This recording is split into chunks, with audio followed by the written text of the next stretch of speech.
All right, I'm leaving this up to Jake. Jake, this is all Jake's idea. Oh,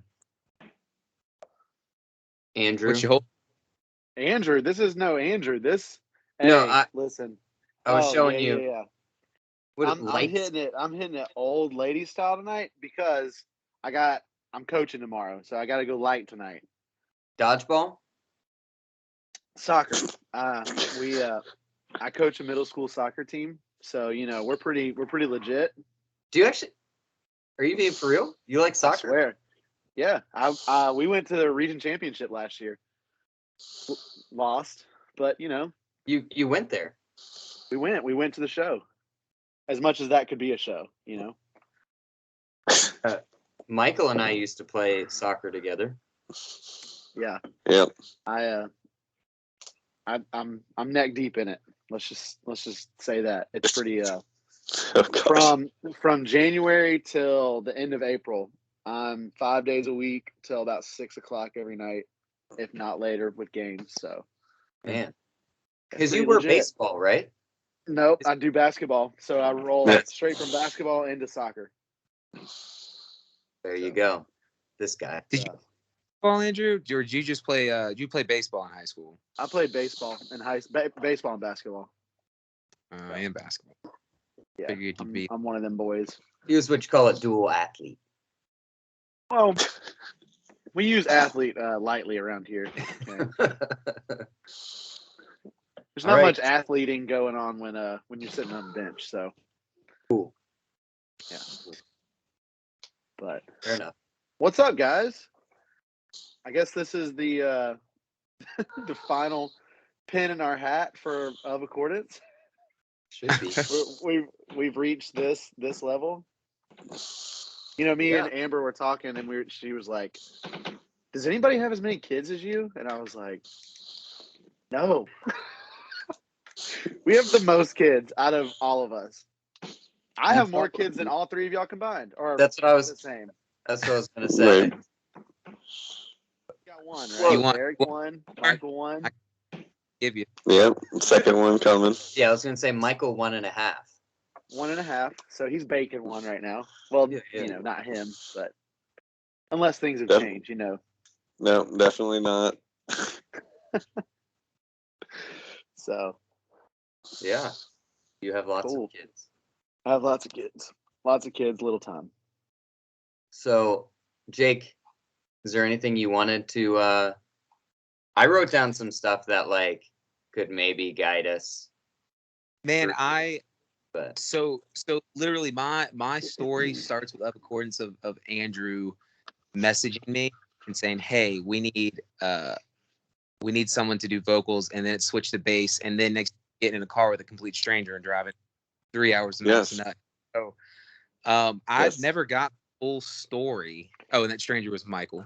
So didn't even know Derek at the time. So I was just ooh man, I just broke the room. I was just curious as to what the story was, man. Like, it's been 10 years. We have the album coming out that we recorded a long time ago, and I just kind of wanted to, I don't know, reminisce a little bit and maybe get the full story myself of how Of Accordance came to be. Because me and Andrew, we have a history of playing in multiple bands together, and what was that? Apparently Can't Fly. And then I know Andrew stepped aside from that, and next thing you know, Of Accordance was a thing. And Yeah. Well, so I guess when the reason that I stopped with AWCF was because I was one, I was just not feeling the music, and I was it just seemed like it was such a stress. Everybody was going off to college, and I was just I was dating Amber at the time, and we were I had future aspirations there, but I didn't want to give up music, but I also wanted to be something that was fun. And I was who was always fun? I was Derek. Derek was a fun guy. He was the guy that like was at shows and was like not too serious, but like I always like I knew like he like didn't do much after what was your band called? As morning sets. Yeah, like you didn't do much after that. Like you just were always at shows and just like hanging around and goofing off. And I was like, he seems like a chill guy. So I would reach out to him and be like, hey, like I want to play music and like be serious about it, but not be serious in the sense of like this has to do more than just be like a house band.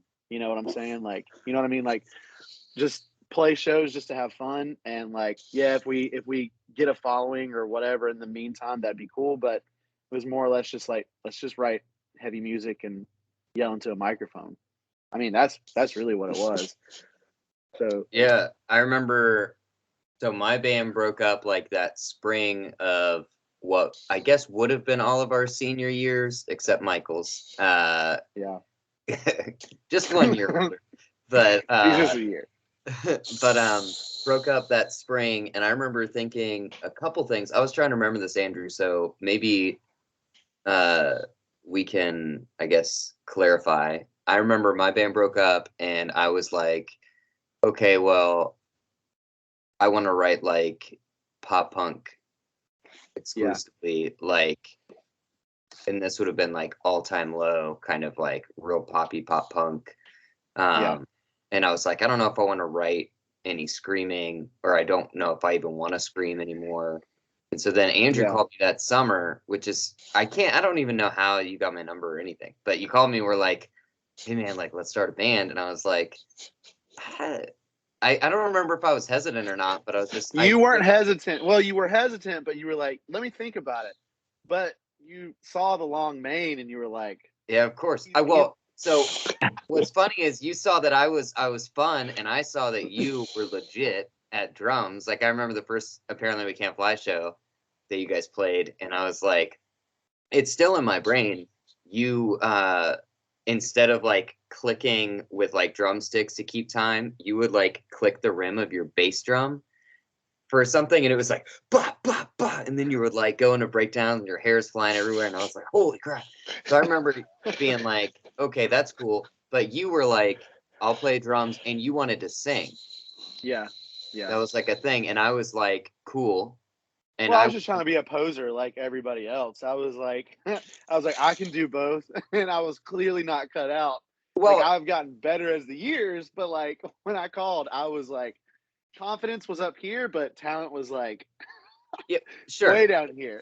I mean, I don't think so, but that can be neither here nor there. I guess it's more like you knew what you wanted to do, and I almost knew what I Yeah. didn't want to do. I was like, I don't want to scream anymore, because And we were cool with that. We did that for a while. Like it yeah, was just me and you. I was gonna say, because I remember we were like getting people to come to my house, my parents' house, and try out Yeah. in the garage, and Yep. it just never really It didn't never click really with clicked. anybody. Yeah. Like, and we had written, I don't know how many songs we wrote, 2 or 3 by ourselves, right? Yeah, So you I was didn't gonna say at least 2 or 3. you didn't have the songs already written out? I mean, you guys wrote those together, so this was not like Together. Oh, okay.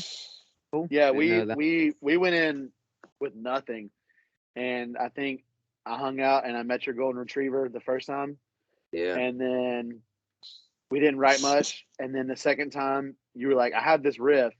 I was like, cool, and then that was, I think the first song we wrote was, I don't know if it was Towers. It had to have been Towers. Like that first, like that intro feel riff, like- Yeah. like that very first, like you were like, this is kind of cool, and I remember listening to it and being like, that's sick. I was like, but we don't have anybody to play bass or second guitar or to scream, like, and because at that point we were like, we need another guitarist, we need somebody to scream, we need somebody to play bass, and we were like, kind of hit a wall, Yeah. almost, because we had written that, but I think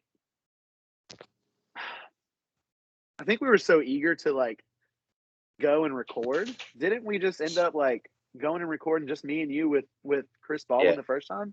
Yeah, it was just the two of us, which was cool, because then, I mean, and then the music stayed, because then, I guess that's fast forwarding, but it stayed with just one guitar anyway.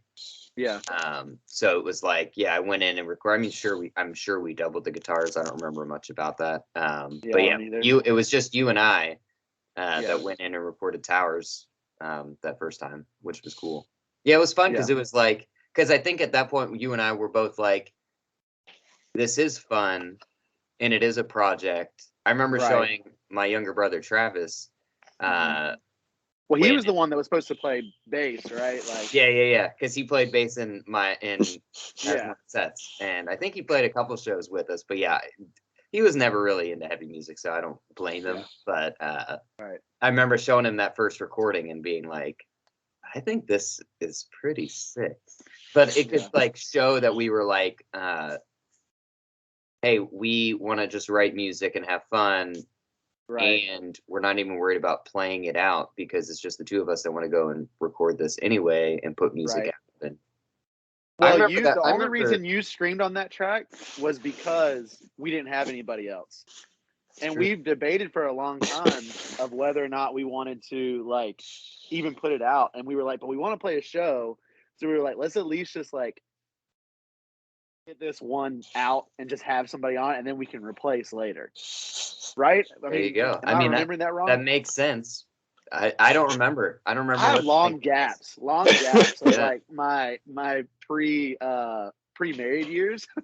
Yeah. I don't remember much. I remember for a while it was you and me. We were writing songs, and it was trying to get people to come in your garage. Yeah, right? I do remember. Sure. Andrew giving me a text asking if I knew any vocalists, and there was one guy that I mentioned I think may have come and tried out with you guys. Yep. I remember you mentioned this, and I don't remember this experience at all, but Andrew might. I think because we had like, I don't want to. It definitely doesn't. I don't remember it being like a billion people coming to try out, but there was probably a point where I was just like, because it was my parents' garage, and it might have been just like, at some point I'm like, okay, we need to stop like having strangers come over to my house and like attempt to do vocals and No, well, I know that Jake, I called you and I was like, Jake, do vocals, and you were like, no. Jake was a hard pass on vocals. He was like, dude, I'm about to get married. He was like, I gotta get serious. He was like, he had all these things going on. Like, he was like, I think you were trying to go to college at the time, and like you were just lining up your future. And the last thing you wanted to do was scream in a band. I don't blame you, bro. I sent you that guy's name, and you kept on. I'm glad you did. You kept on pestering me. I mean, I'd be at work and my phone was dinging, and I'd be, and then he's like, "All right, I'll get later." But then 5 minutes later, hey man, we need to talk. He just kept on and kept persistence, man, persistence. And I'm glad you did because I'm super glad I didn't accept any vocals because there was no man better fitted for that job than Derek. But I'm glad that I got the opportunity to play bass. Yeah. Strange in itself because most of the people I've played with my entire life. So, Michael and Derek, like I said, I mean, kind of par with Michael. I mean, Derek's or Andrew sent a text saying, "Hey, there's a guy named Michael that's Celica, and you're going to 3 hours." Yeah. What? So, speaking of Michael, Michael, I haven't talked to you in probably 7 years. Yeah. At least. Maybe I've been passively in the background of some group chats. And it's just like in passing, like, hey, buddy. Yeah, we need to. It's been a minute. We need to get to that. How we got. So Jake was in. So we were. The three of us. So Jake, you were in a Glass Atlas. Yes. And was that was prior to you playing with Apparently We Can't Fly? So about the Apparently Can't Fly part, and then you talk about the Glass Atlas. Whatever you. So it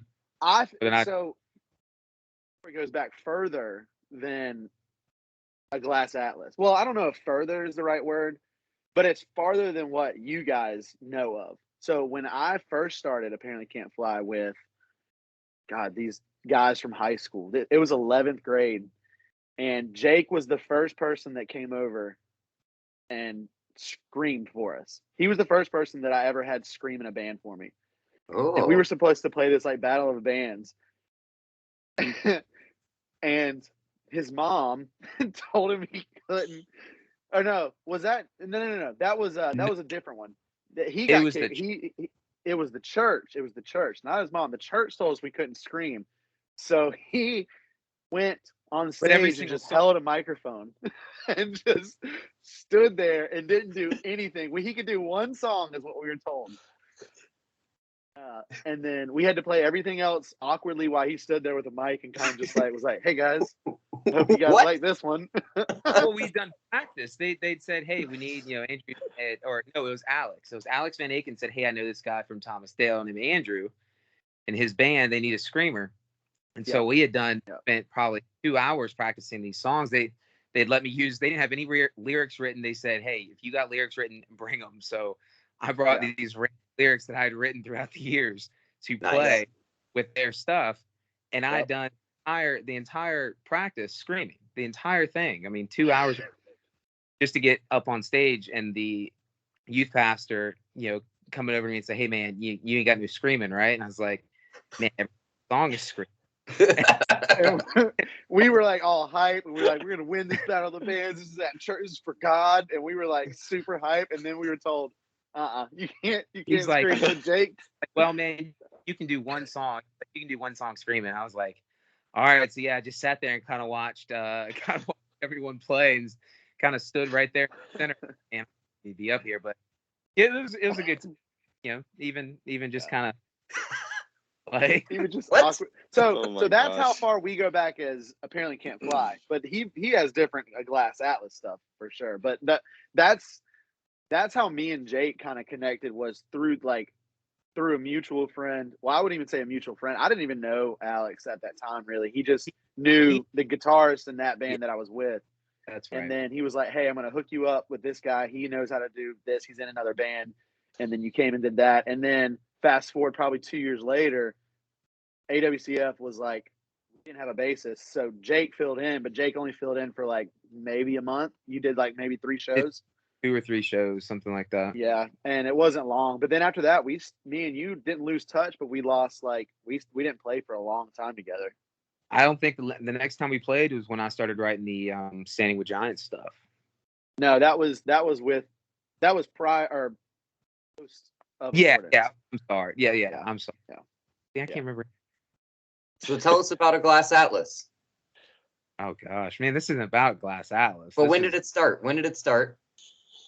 Glass Atlas started, when I started attending Richmond Christian. So 9th grade. Okay, that was when As Morning Set started as well. I was 06, 07, right? Yeah. Yeah. Something like that. And I had a guy come up to me when I joined the praise team, and he's like, "Hey, we need a bass player," and so joined them, and that's it's another story. We're here for Of Accordance, not a Glass. But you were playing in that band, and how long did that band last? Man, that band lasted probably a good 2 years, man. We played a handful of shows. We played a good amount of shows. Alley Cats, Canal Club, house shows, majority house shows. Y'all came up with the Comrades people though, right? Like that was like you guys and you, well, like you were tied in with like the Dens guys and Comrades and like a couple of the other like. It was Ready the Way at the time. We played shows with Ready the Way, bands like Anirin from Maryland. They'd come down. We played with them a couple times. So like legit clout bands. It was not like the bands that I played with. Same. Shout out to Crunk Butter RVA. Shout out. Crunk Butter for life, baby. Let's go. Continue, Jake. I'm sorry. No, you're good, man.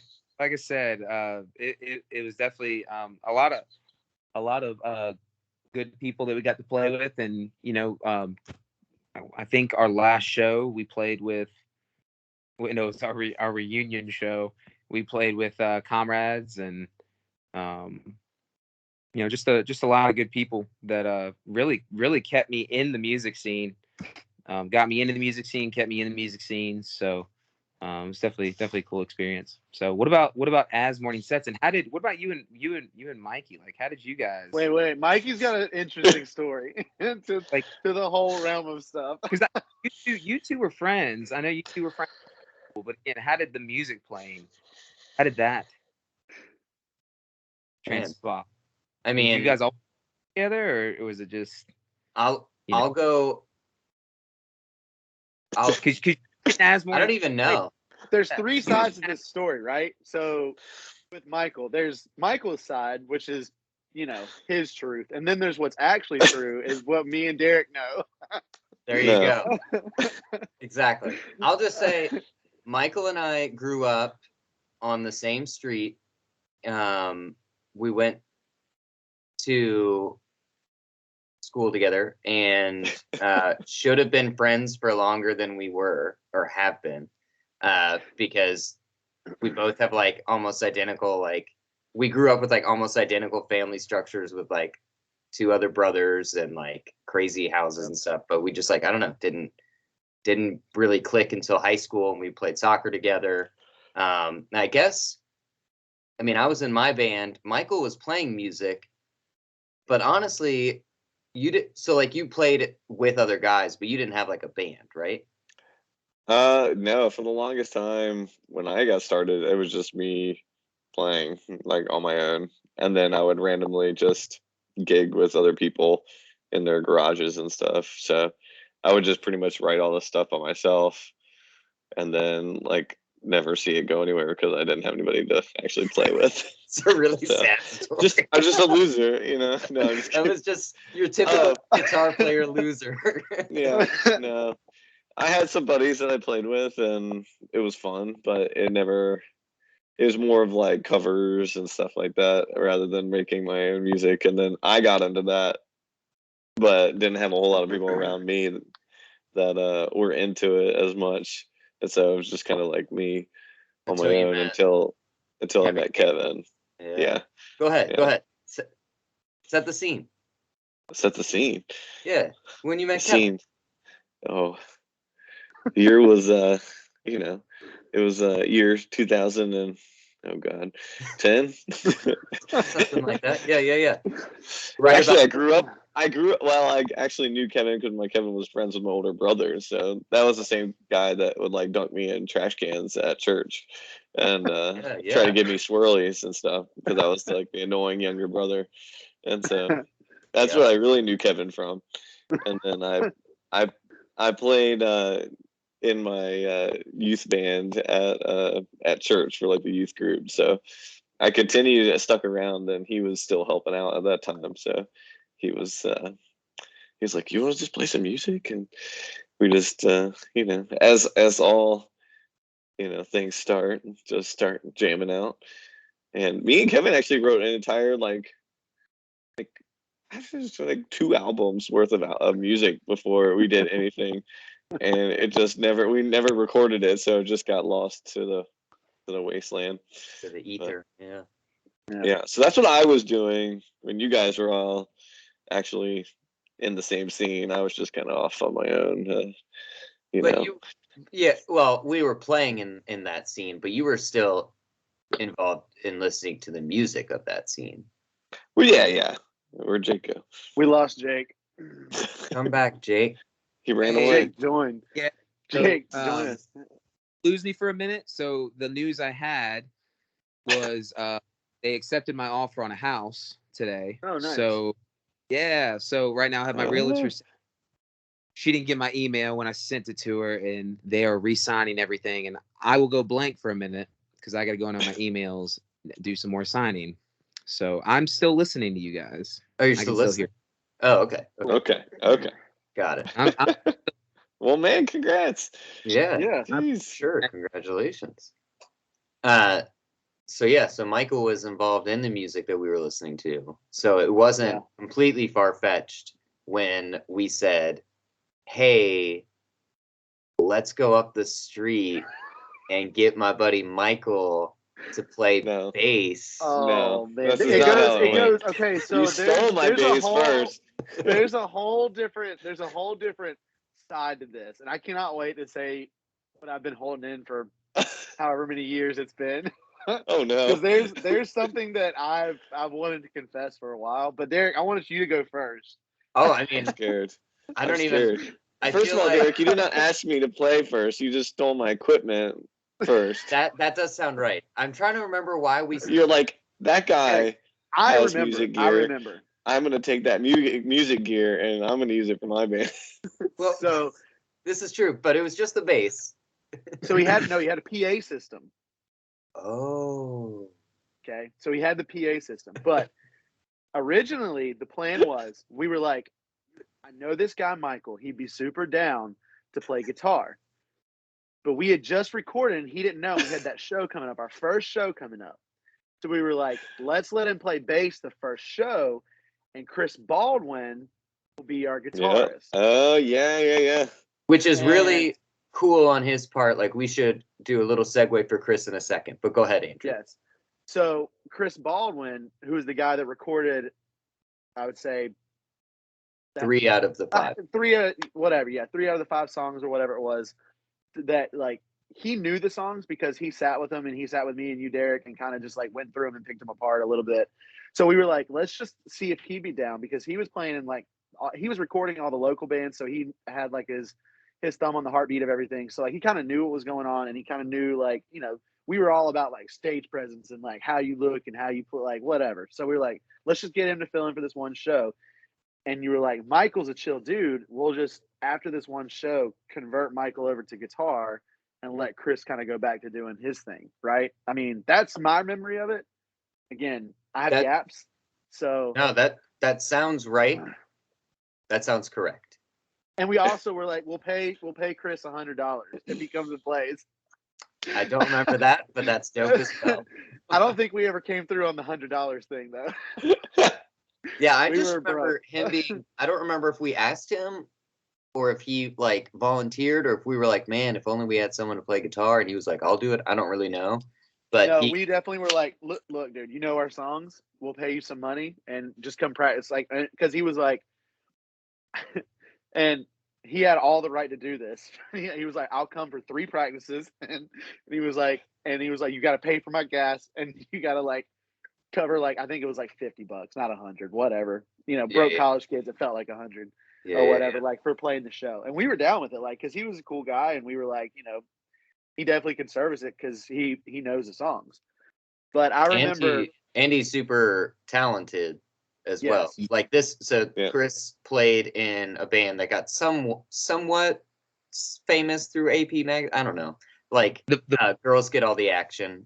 So the funny thing about is we showed up to his house to do some recording with. I think it was. See, I didn't do any recording with Chris. I did the recording with Apparently Can't Fly with Chris, and me and Chris actually go back all the way to, 2002, maybe 3.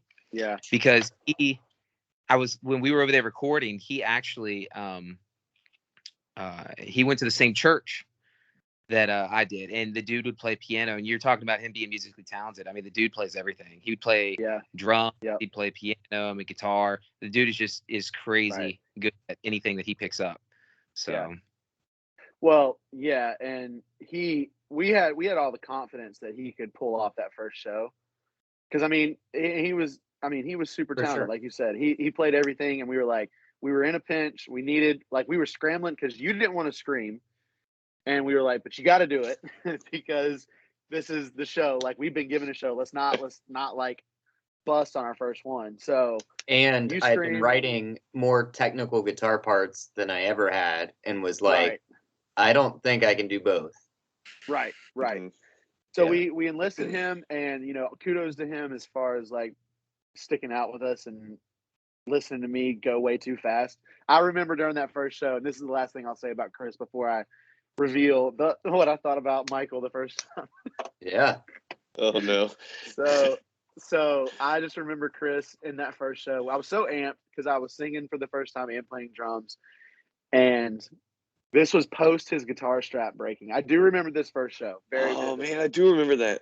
Oh, I was about to And pick it up he too. turns around and because he's musically talented, right? He knows like, good tempo and stuff like that. He turns around and he goes, "Will you stop effing playing so fast?"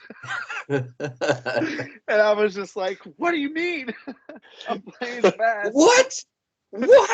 And I look back at, I think there's like an older video of that first show, and he was 100% right. I was flying through that and just trying to breathe. And yeah, so I mean, he definitely knew what was going on, and he definitely made us better I mean, for that first so- show than what we probably should have been.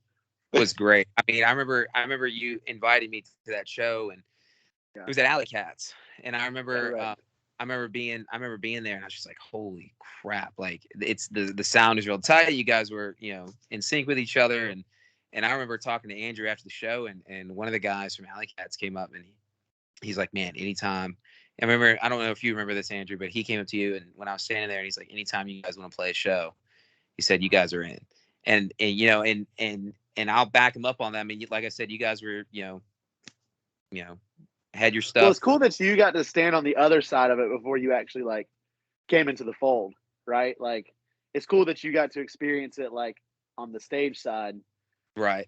versus Well, like, or the crowd side versus just because I never got, I mean, me and Derek were the first ones in. We never got to experience what we sounded like from a viewer's perspective. So it's like you coming in kind of gave us a different vibe of like what what we sounded like and how we could be better and stuff. But so going back to Michael, so Chris came in, right, and and Derek was like, "So I got this guy to play guitar," and I was Just like, this "Cool." guy. And I remember Derek being like, "Yeah, he lives close to me," and I was like, "Cool, how close?" You were like, 3 houses down, and I was like, "Why has he been playing with us already?" Because this was like 3 or 4 months into like us actually playing. Yeah. And I was like, dang. So we go and meet him, right? And I don't remember if we jammed or I think Derek tried to show you like some of the riffs and stuff, and you didn't struggle with them. You'd never played this style. Yeah. And I just remember there sitting there and being like, there's no freaking way. This guy is not going to be in our band. I was like, this shaggy, redheaded, like scrawny dude. I was like, no way. I was like, one, cool factor, minimum. Like, oh man. listen. I was This real is on a shallow back fellow then. long-haired person. You're We just should jealous also that I had long hair clarify- too. Yeah, we should also clarify Michael and Andrew are exactly the same at this point. Right. I was super judgmental. I was way too much into the way we looked. Okay, and y'all knew that. But like, I was super clean shaven, lovely, long, thick locks. That's how they looked. It was awesome. I was just like super, super judgmental, and I just remember being like, "There's no way." I was like, "He can't do this."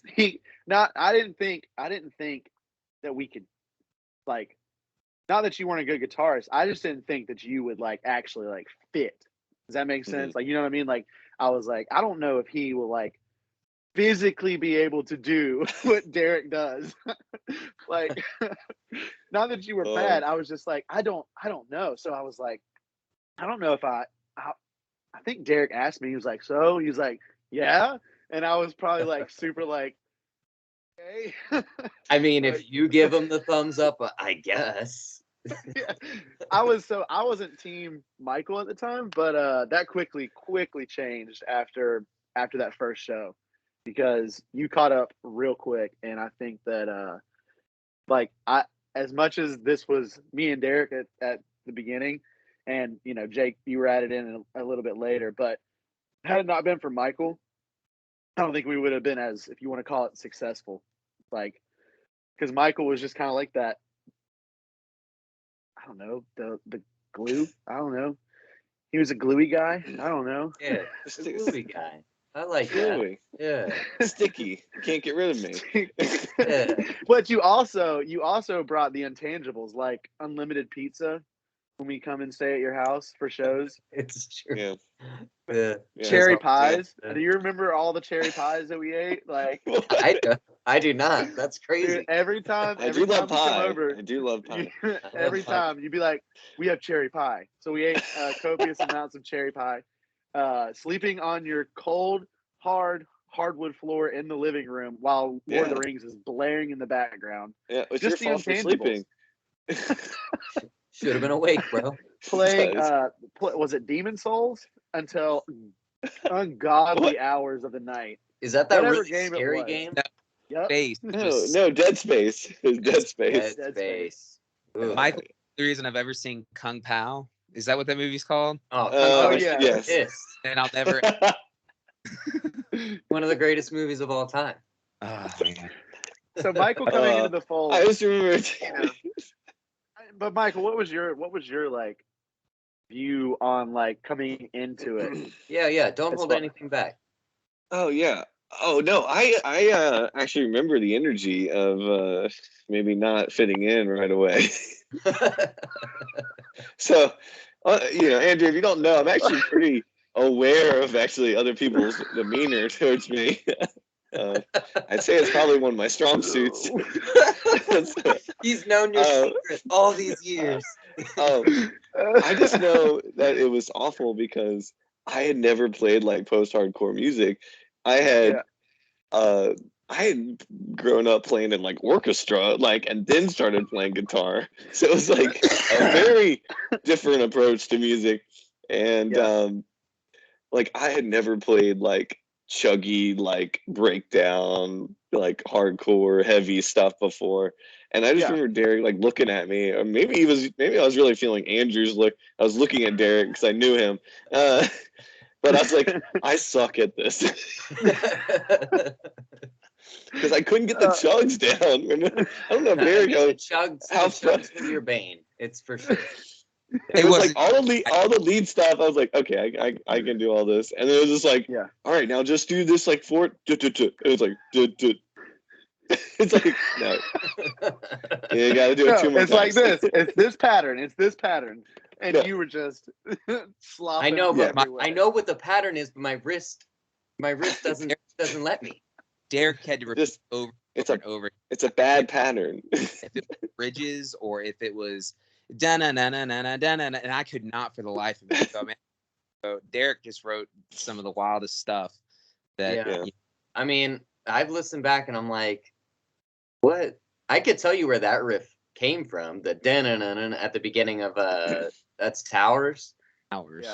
Yeah, because we were listening to I mean, it's not where it came from, but the music that we were kind of like picking apart, I was learning, because again, I didn't want to play heavy music. So but I was still listening to it. And so when Andrew was like, let's do it. And I was like, okay. I was trying to find like new chords or new chord progressions or whatever. And I remember that Our Last Night song, Elephants, so heavy, had just come out. And he played the 4/1 open in a different way, but I remember being like, "Oh, that sounds heavy," and then being like, "Oh, yeah, I'll do it." And then all I did was just take it up 2 strings to the octave for the second part. But there was some. I listened back to it, and I'm like, there's some leads that I'm listening to, and I'm like, I can kind of remember like having to stretch really far for my fingers, but not knowing how I would play it now. But yeah.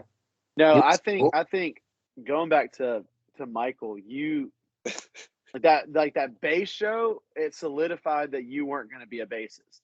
Not because you were bad, but because like that you caught on like you learned the bass part so quickly that I was like, for sure he can do the guitar parts. And it was like, I mean, I think you were nailing the guitar parts like by that second show. Like you were like you had written them almost. Like I just remember being like how fast you progressed from me being super judgmental to like actually being able to nail the parts was pretty impressive. And like, again, I'm super sorry, man.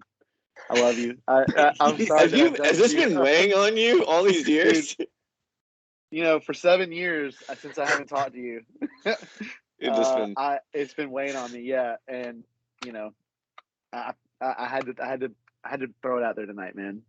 Okay. So, well, thank you for yeah. sharing. All Thank you forgiveness. for All sharing. forgiveness. Little do you know that Michael and I went on to play in another band where he in fact did play bass a lot. Yeah. I played guitar. Yeah. So, and I remember it was the like almost the exact same story where it was like, yeah, I know a guy who could play bass. It's just, I mean, What is that? I'm like the ultimate like glue. I just stick along. Like I'm just like, He's yeah, the ultimate. but I'm also here. Why don't you use me? I mean, He's the consider it a ultimate, I know compliment. a It's guy. like, who do I want to hang out with more? And who can play an instrument? Michael. And I pick you every time. I think that the hang vibes that Michael gave us were way more important than the music we ever played, because it always just like seemed to like revolve around Michael and his house and like chilling and playing video games and all that stuff. It was hilarious. Some of that stuff, man. Yeah. Shout out to your mom for letting us. Shout out to your mom, to Jackie. Oh my Jackie. Mom, geez. She put up with quite a bit of everything buffoonery of craziness, for sure. And I think we only got the cops called on us a couple times. So they were chill though. They were chill. They were chill. They were just like, hey. Did y'all really? It's really late. Yeah, we did. But there was some heavy practice times. That's what happens in that front room. That's what happens. But there was a all right. So, and this is real. There was a significant jump in our sound, like how well we played, from the time we left your garage, Derek, to when we actually started practicing in Michael's, I don't know, living room, front room, whatever. Yeah, like because room, you had the PA, you had drums that I didn't have to cart everywhere. You had all the equipment already set up, and we could like actually like play at a volume where it wasn't like screaming over each other the whole time. And we were, I don't know, it felt productive, like versus like just because like we came up with our intro there, we wrote bridges there, we wrote. Maybe we didn't write bridges there, but we wrote 2 songs there for sure. Fired. Could have been. We did. That's all you and Derek. Bunch of stuff there that was. I don't know. It kind of like solidified our sound. We took that move from the base or the garage to your house. So I don't know. I thought that was like a key moment in our history, short history. Yeah. So yeah. Well, mom's mercy on us. Your mom's mercy on us. So simultaneously, I believe Michael and I are also playing in that same room in a different band. Yep. Yeah. I'm playing drums in that band. That's true. At that point in time. I had been in the band the whole time as well, my own band. Yeah. So so that's what I can remember. Because I wasn't playing in Wake the Captive when we came to tell you to play with us. Oh no, it was like a year. It was at least a year later.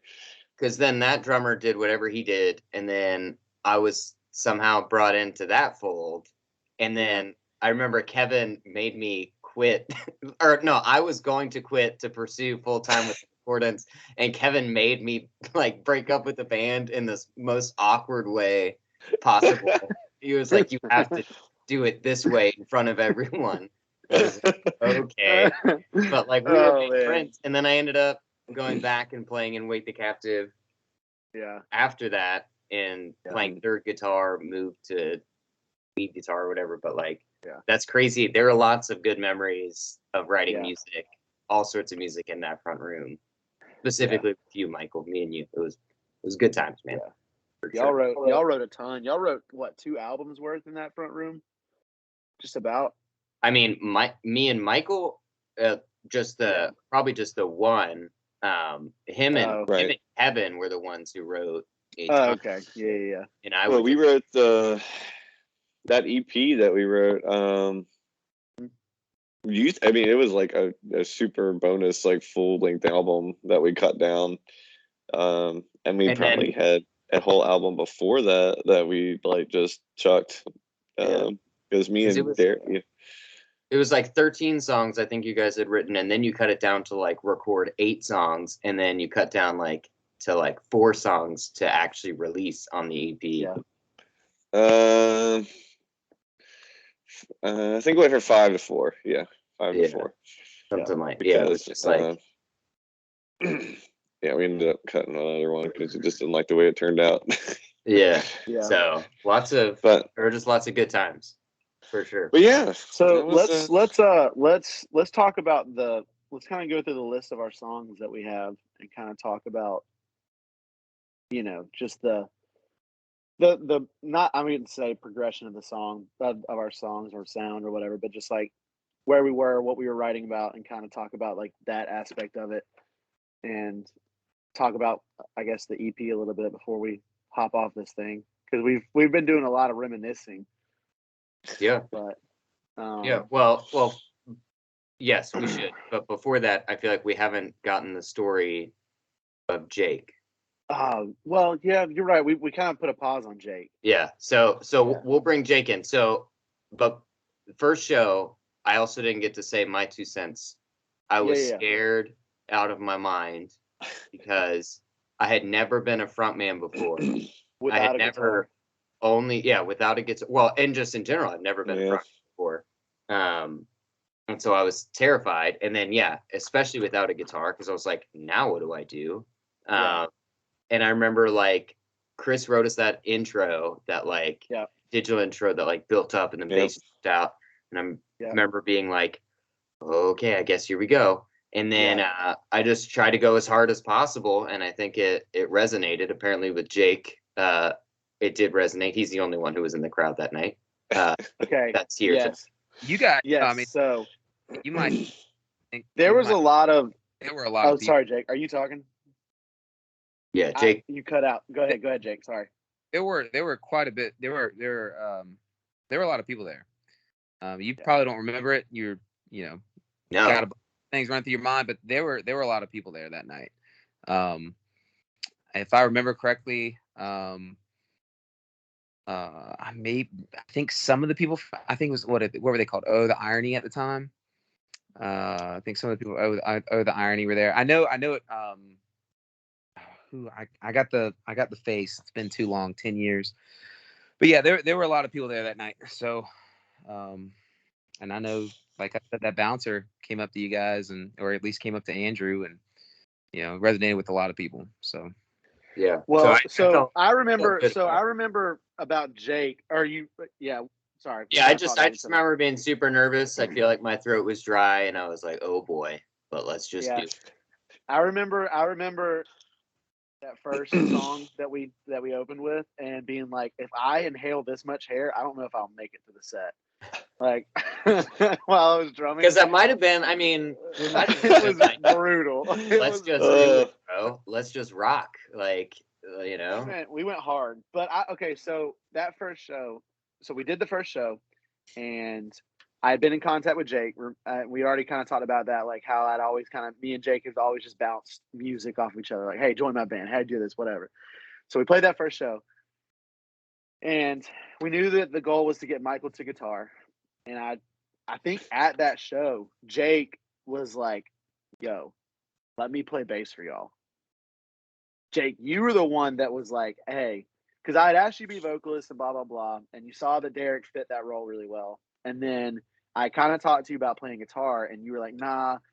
But you were like, I don't have a lot of time to dedicate to it. You're like, but I can play bass. And you're like, and it's not that hard. And so you were like, let me play bass for y'all.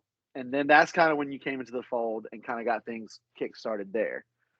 So That's what I remember. It may be a different story than what you remember, Jake. But Honestly, man, like I said, I don't really remember a whole bunch about how I agreed to it, but yeah, other you than just saw that we were sick, and you were like, "I got to be in it." Like, I do remember. I don't remember.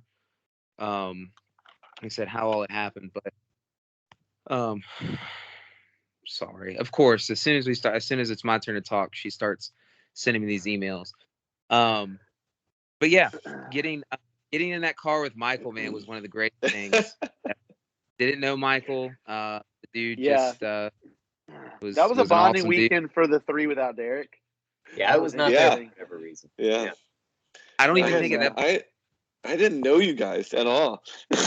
No, but you just jumped in your car and you were like, I'm sold to the music.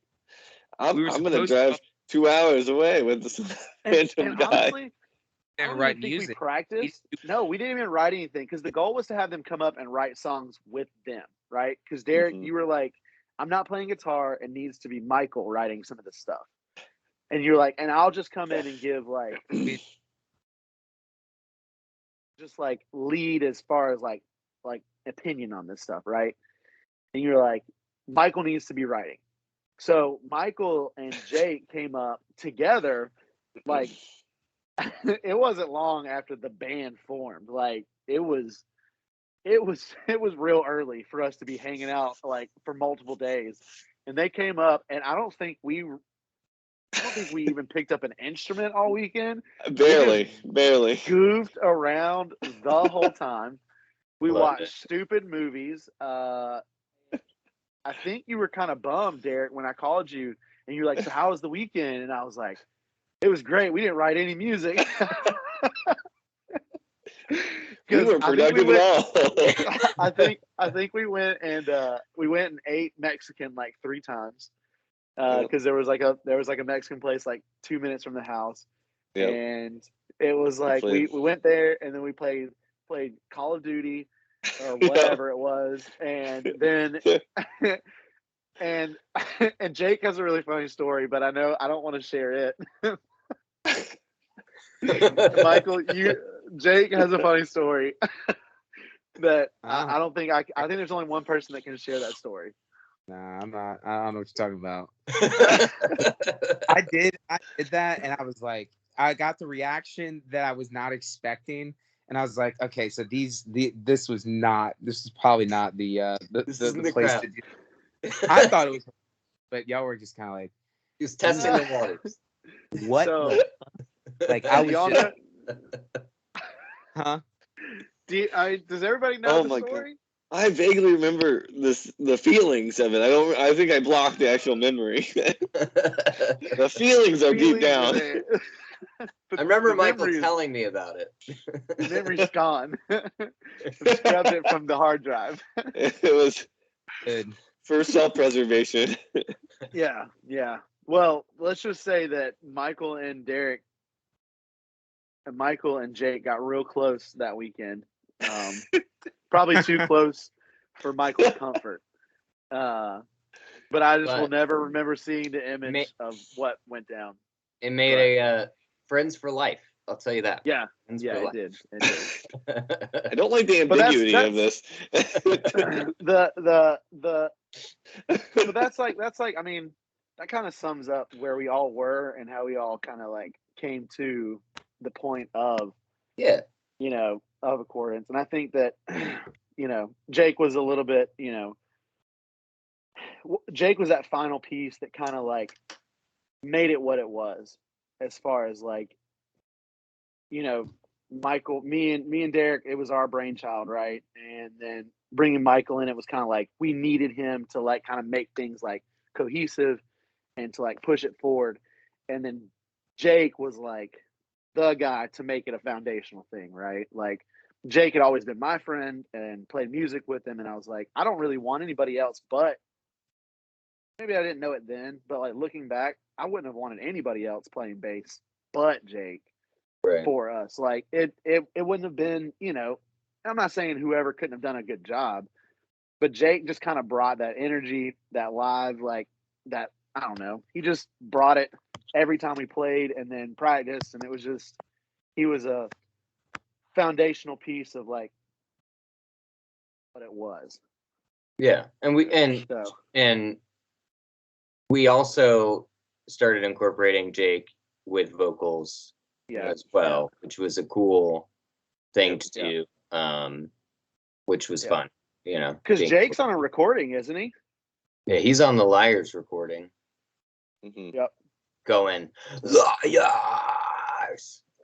Yeah, that's true. So it was cool, man, and like the fact that all four of us kind of came to that point where it was like this was the band was kind of like refreshing. You know what I'm saying? Because like I knew that you guys had my back, I had your guys back, and it wasn't something that it was like in the past bands that I played in. It was kind of always like drama and this and that and the other. It was all kind of just like mutual, like let's go have fun, let's write dope music, and let's just be bros.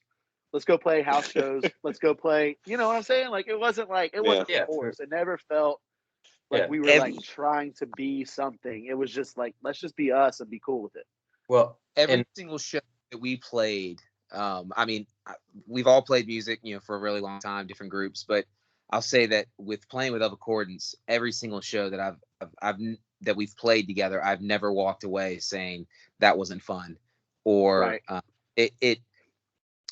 I know that sometimes I remember that. I remember every single show, honestly, just like, man, it was such a blast. Whether Ozzy's outside, whether there was the church show off 288 Broad Street, the Canal show, and then we had that house show at where we did that Under Oath cover. What was that? Oh yeah, was that like Roland's the Roland's? Yeah. I mean, it was always full of energy, and you guys made it so much fun. So yeah. I mean, it was. Go ahead. I was just gonna say what's I think either telling or ironic is that we said all of us like we were friends, like all of us were pretty fast friends, and then we wrote music that we were like serious about, but we all knew we weren't like it wasn't going to be like our career. And then I feel like looking back at it, we're like, if there was music that could have made a career, maybe we actually could have done it. But I think that that's what makes the music. We were like, well, we're not writing it for any reason. We're just writing it. Well, and also we were kind of lyrically and also kind of at the shows, kind of like ministry focus, evangelical a little bit, but like, so there that was kind of faded near the end, I think. Yeah.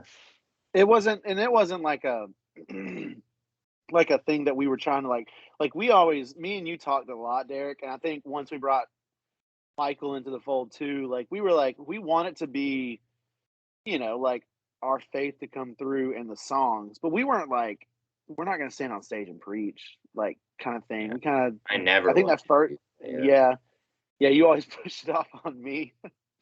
But like it was, and like, but like I think we did that the last 3 or 4 shows we played. I think we were just like, look, let's just make this fun. Let's kind of just make it about like our brotherhood and like, making it about, just I don't know. Maybe that sounds selfish and naive, but to me, at the end, it felt more of like, let's just be homies and go play fun music.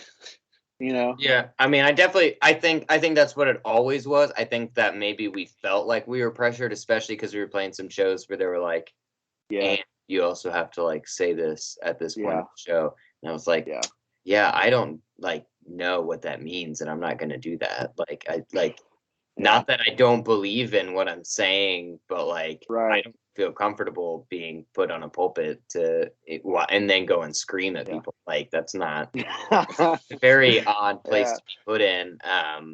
But yeah, I think that it was interesting that we had kind of that a little bit of that focus at the beginning, focused more on just kind of like hanging out, having fun, writing songs, and then looking back on it and being like, oh, man, we didn't want to do it, but maybe we could have. I remember talking to Michael a lot about like, because we both went to VCU, we both lived in our parents' house, and we're like, you know, it'd be fun to go on tour, but like, do we want to do that? You know, like, is that what we want to do with our lives? Like now, because I think we were both like very acutely aware, like now would be the time. If we're gonna do this, we need to do it. Right. And then being like, yeah, but like, I think we realized we kind of caught lightning in a bottle with our band, but we were lightning in a bottle too late. Like I feel like we had a moment of like success there when we first started, and then we were like, you know, coming on to the Richmond scene or whatever, and it was fun and like everybody was hyped and we'd play. But that whole scene was dying out anyways. Yeah, it wasn't long after, yeah. Yeah, and I think you guys were more acutely in tune with that than I was, because I had already moved away from Richmond. I had lived 2 hours away from y'all at the beginning anyways, but like y'all kind of gone to the shows and seen how things were going and saw that like there was a decline in like that type of music. And Derek, you were going more towards pop punk, and Michael, you were going more towards like the progressive rock type stuff, and Jake, you were getting married and kind of just stepping away from music in general and trying to figure out life. So I think I was the last one to be on board with it. Like I remember standing out. I mean, are we at this part yet? Do I need to? Let's do it.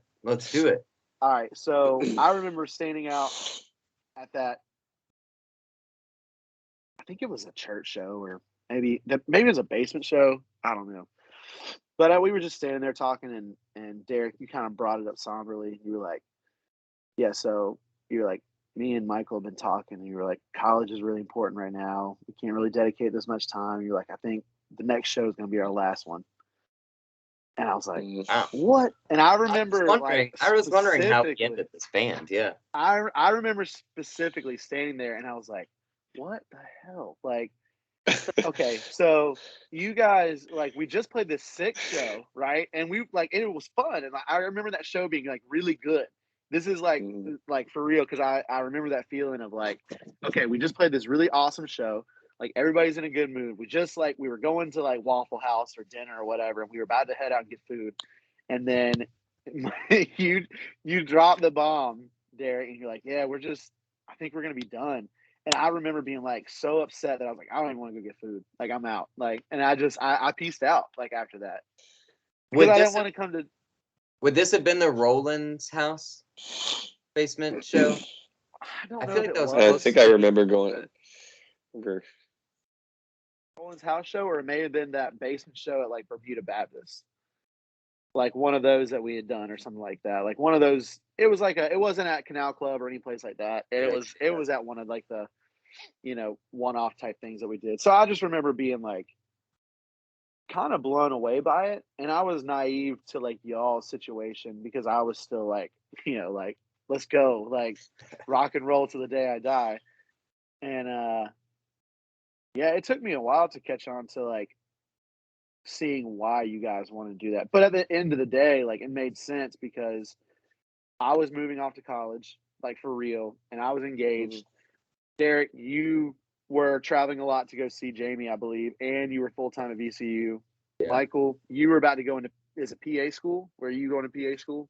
No, we were further back than that, but okay. No, I was just getting heavy. You knew you were going med school though. Like that was like I started to figure out that I was going to go try to do med or PA school or something. So my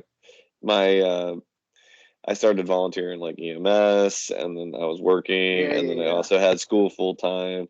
So I was just like, Yeah, were you at the psych place at that point? Just starting? I don't think.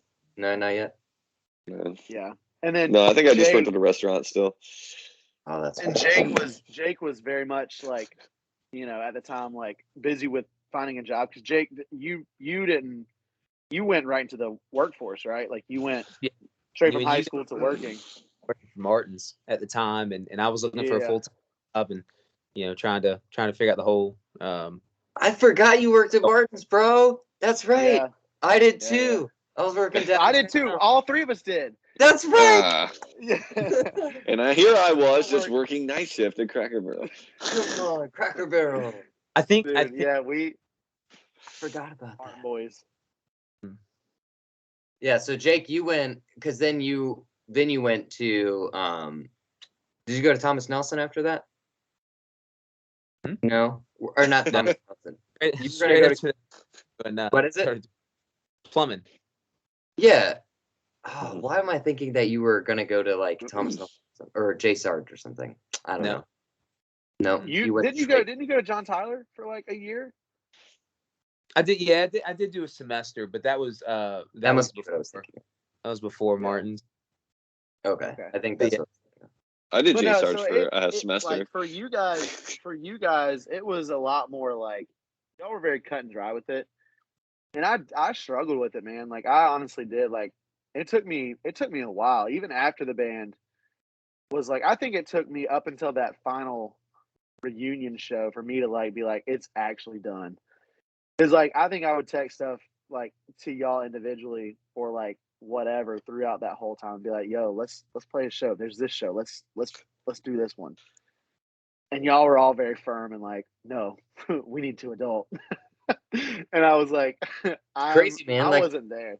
I We all don't sold out. sold out. That's right. I don't remember. Like, I don't remember that conversation. I don't remember. That's crazy that because I was trying to think. Like like I said, I wrote some stuff down and I was like, how did we break up? I was like, I know I made the awkward Facebook video announcing it, but I was like, how did we decide what was the reason?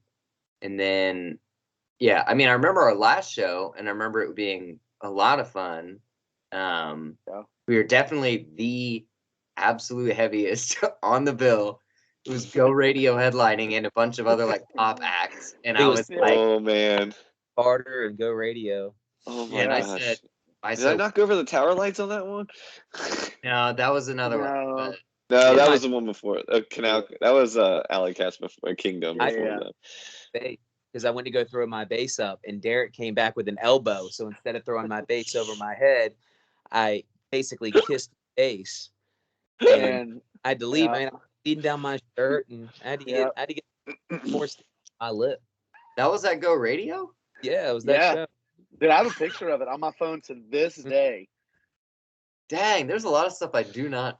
And I we were that metal, you know, bleeding and everything. So metal. I thought it was a lot more innocent than that. My bad, Jake. I'm sorry.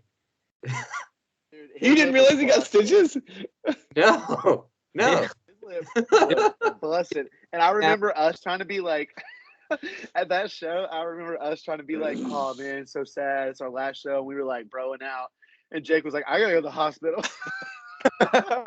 Dude, I'm bleeding. He just kept being like, dude, I gotta go. He's like, he was bleeding into his shirt, like. And I guess you really did. You got stitches, man. Yeah. My apologies, my man. My apologies. But no, I you know, that final, because we played that one show that you were like, yeah, this is over, or y'all were kind of like, we're all feeling this. And I remember it vividly because we were in a parking lot, and I can't remember if it was at the restaurant we'd already ate or if it was after the show. That's kind of fuzzy, but I do know that I was standing out in like a parking lot area, and I was pissed. I was pissed because I was like, man, y'all just kind of dropped this on us, and we just played a good show. I was like, why would y'all want to quit now?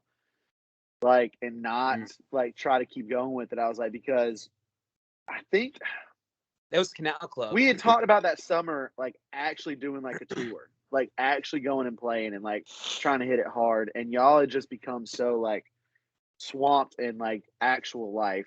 And I kind of was still playing the part of like, you know, college, you know, whatever. Like it didn't matter. But y'all kind of saw the writing on the wall musically, stylistically, and just like individually for us too. So it was definitely the right call. But it took me a while to get to that point, for sure. What were you saying, Jake? But no, I do remember. I know exactly where Andrew was talking about. It was the Canal Club show that we have recorded. You know, I'll post it every now and then. I love. I don't know who recorded it. It was the one where you and I got tangled up right there at the very beginning of the intro. Me and you bumped into each other, and your mic got wrapped all up. But I do remember having that conversation with everybody around back, as Andrew was saying, just kind of explaining our the roads each of us were taking and why. Yeah. So yeah, I mean, it definitely, it definitely was a bummer. Because I mean, I didn't want to stop necessarily, but I think that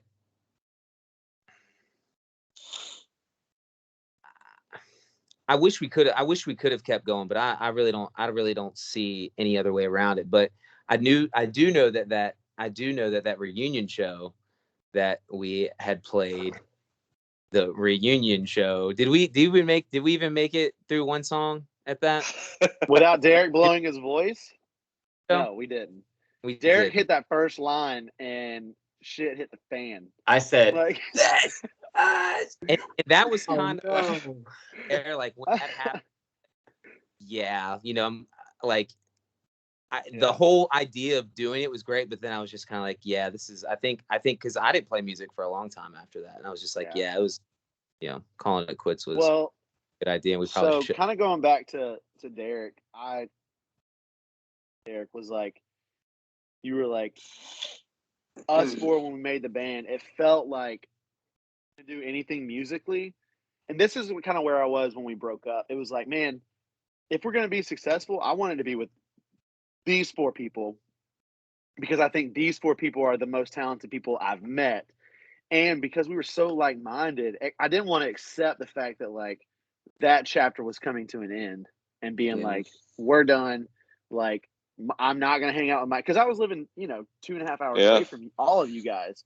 So I knew that if that was the end, if we were calling it quits, that means Derek and Michael and Jake were all like, not out of my life, but like that would end that chapter, and it would be harder to like maintain those friendships and like move forward and still be like a part of you guys' lives. So I didn't want to not necessarily stop. Like, yeah, the music was a big part of it, but I didn't want to lose you guys as like friends on the, the opposite side of that, So it was kind of like it was kind of one of those things.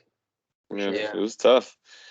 I realized that was the first band, y'all's band was the first band I even played live shows in. That when I played bass that first time, that was the very first time I played a legit show. Well, you made a believer out of me, man. You made a believer out of me. That's right. Well, this show was a sick show, bro. Like I had played with like youth group, like for like worship and stuff, but like never like hardcore music on the stage, lights out, like box lights and like these sick box lights y'all made. Yeah, we tried to do it right. I mean, we definitely, I think for the short amount of time that we did, I mean, what did we do? Like a year and a half, two, maybe 2. Yeah, I was trying to think. I mean, I think it would have been like 2010 to 2012. Yep. Or 2012, 22. There you go.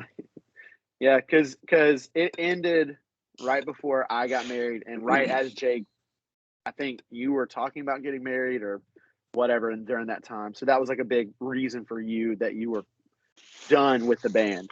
Because I think y'all all three had come to like a mutual agreement, and you're like, look, we're gonna have to let him down easy. He's really sold out to this idea.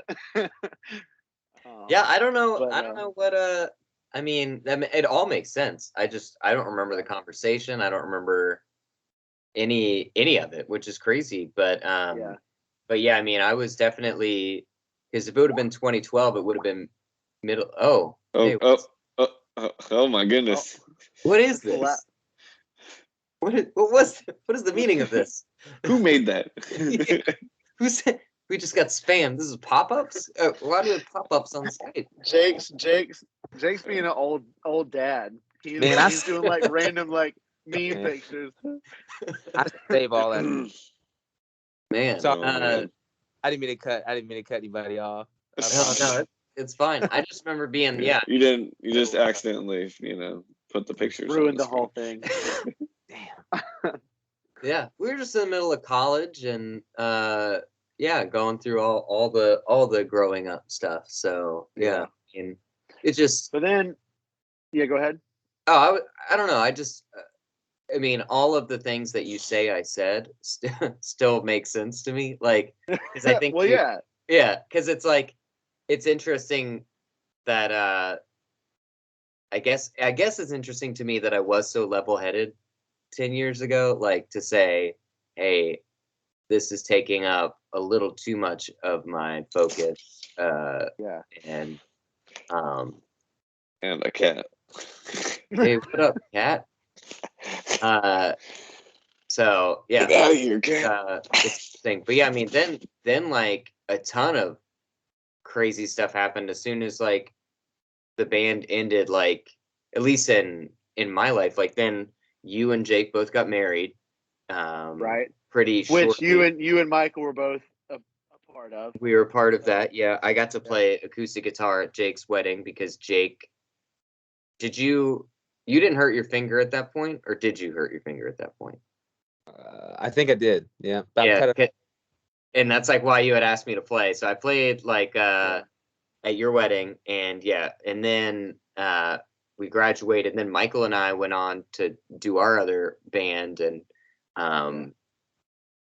which was less heavy. But just thinking too, like, yeah, it seemed like that kind of, because I think we honestly, like, not being too like arrogant, I think that we were not gimmicky. I think that like the heavy music that we had, especially now that I've listened back and remastered the songs and like thinking about them, like it wasn't gimmicky. It wasn't like, oh, here comes like the part that you think is going to come, or like, hey, Right. this is like a lead that you would imagine, or like any of that stuff. Like, here's an overproduced metal song. It wasn't like that, and I think that I'm proud of that fact. And I think that we could have maybe written more, but like we were even just texting this the other day, like what would Eva Accordance have actually become if we kept writing? And it was like, may not have been heavy, and like I wanted to get back into playing more guitar because I remember I sold all of my metal guitar stuff and got a Telecaster and a DeVille and was like, this is what I want to do now. And so I don't know what it would have turned into. But it was. Well, that's cool. like, I mean, so Michael had already started writing for his other band, and you kind of had an attention shift towards that style of music, Derek. And I was still very much like into the heavy stuff. It took me a while to get like away from that, but I was, and you know this about me, I was never like, I didn't listen to a lot of heavy music, but that's just what always like I gravitated towards when writing, which was odd, like because I wasn't, I don't know, I wasn't a metal kid. It's because you want to whack the drums, bro. Well, that but I think it was more than that. Like it was just like more of like I liked the camaraderie that it made me feel like when we all were playing collectively that type of music. Yeah, like does going that make sense? Yeah, like, and it just made it made it feel very, I mean, for lack of better words, it was very much like we were going up there to like accomplish a goal, and that kind of music kind of was like what naturally came to me. Um, as I've gotten older, obviously that's definitely chilled. But yeah, that like even I don't know. You definitely were like, because I actually found a bunch of emails that you sent me, Derek, that were like tuned up and like stuff. There's some like unwritten stuff that I haven't shared with anybody, but like it was stuff that you had written. Don't post it here. Don't share it. So no, but like it was just like a bunch of stuff that like if you look back, all of it kind of led to the point of us breaking up. Like breaking up, that sounds dramatic. All of it to being like, hey, we're done. Like it kind of like the stylistic change and like the way you were trying to write guitar, and me and you didn't really write anything after we wrote that first stuff with Michael. We kind of stopped writing because we were like, we just couldn't get on the same page. I wanted to continue with the heavy, and you were going more towards like an ambient, like kind of more like experimental, like heavy type stuff, and I just wasn't vibing with that at the same time. So we kind of grew apart even in that, because the stuff you would send me, I read some of those texts or the email threads, and it was like, yeah, I like this, but it's not heavy enough. And you were like, well, dude, this is cool. Like, you should check it out. Like, what if we did this? And then we added a heavy part, and I was just not about it. But like, so there was definite markers where like it was coming. It just was a matter of time. But like the reasons that you gave were legit. It wasn't like you were like, hey man, I'm leaving because I don't like heavy music anymore, and then you just go and play more heavy music. Like, it wasn't that. Yeah. So like it all, like everything that y'all said made it way more easy to swallow as far as like this is the end versus like some BS stuff that I was like not gonna believe. So. Yeah. Well, there you go. Well, to your point, Andrew, let's do it, since we're doing this because A, Jake is a nostalgist, but also B, we're re-releasing / fully releasing for the first time our 5 songs that Of Accordance actually recorded. So any I guess any memories attached to, I guess we can start with the first one called Portraits, which apparently I was the only one who had. Good thing I did. Unless Michael did, he just never responded. But I was at work and I suck at texting while I'm at work. it's the I think it's on my intro. old iPod. Yeah, so it's the Yeah. intro. This is Love, which is what gave the title or album title, EP title, but also from, I had to look it up just to make sure I said the right verses. 1 John 4:10. This is Love. So any takeaways from Portraits? I think I sent this in a text. I even asked for the lyrics. I've been able to pick out lyrics from listening to our stuff, but there are very few. I mean, I know my parts. I mean, I just scream liar, but other than that, there's not a whole lot that I really understand.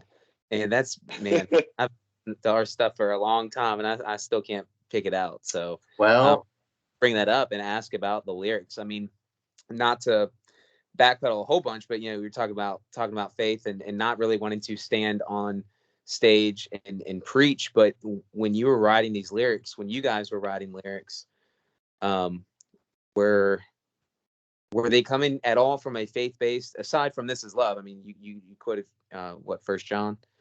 Yeah, 1 John 4:10.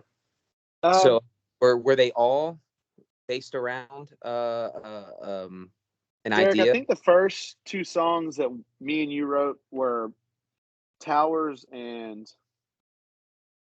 Definitely maybe it was, Towers, yeah. Probably Liars. Or Mirrors? maybe it was Mirrors. Good. It was close between, like, we wrote those like pretty close together, but You wrote the lyrics for those. I remember that. Towers. Mhm. I had that one already loaded. Like, that was pretty much like I wanted those to be the lyrics. And these And you were, kind of figured out the melodies and like all that stuff. yeah, and this blew you- my mind because Andrew wrote lyrics in the Notes app on his phone, which I was like, or maybe it was even your iPod at that point, and I was like, what? You don't write them on paper? I remember being like, this is how I write lyrics, and you were like all on your phone, and now it's like totally like, of course everybody does that, but at that point I was like, what? This is crazy. Ahead of his time. Yeah, man. So I was pushing the envelope, writing lyrics, but I remember I wrote Towers, and I came to the table with those lyrics, and then, I mean, I would say I wrote those lyrics because I didn't know anything else to write about, because I haven't had a hard life up until that point. And I was like, I'm just going to write about, what's important to me. And so I wrote those lyrics, and I brought them to Derek, and Derek was like, oh, these are sick. Like, okay, we can make this work. But then I think pretty much Derek took over the majority of lyrical content after that first song. I mean, I don't really remember writing lyrics. Maybe like a line here or there, and just kind of like coming up with like maybe some melody for whatever to make it like Yep. work for me drumming Sure. and singing. But Derek did the heavy lifting on that. So you didn't write. So as far as the lyrics go, I mean, even with your singing pieces, I mean, it was Derek had taken that role of write the lyrics, and then you guys just Yeah, kind of chorus yeah, versus. because I've never been lyrically like motivated. Like if I write lyrics, it's usually like 3 lines, and then it's like something that I want to remember.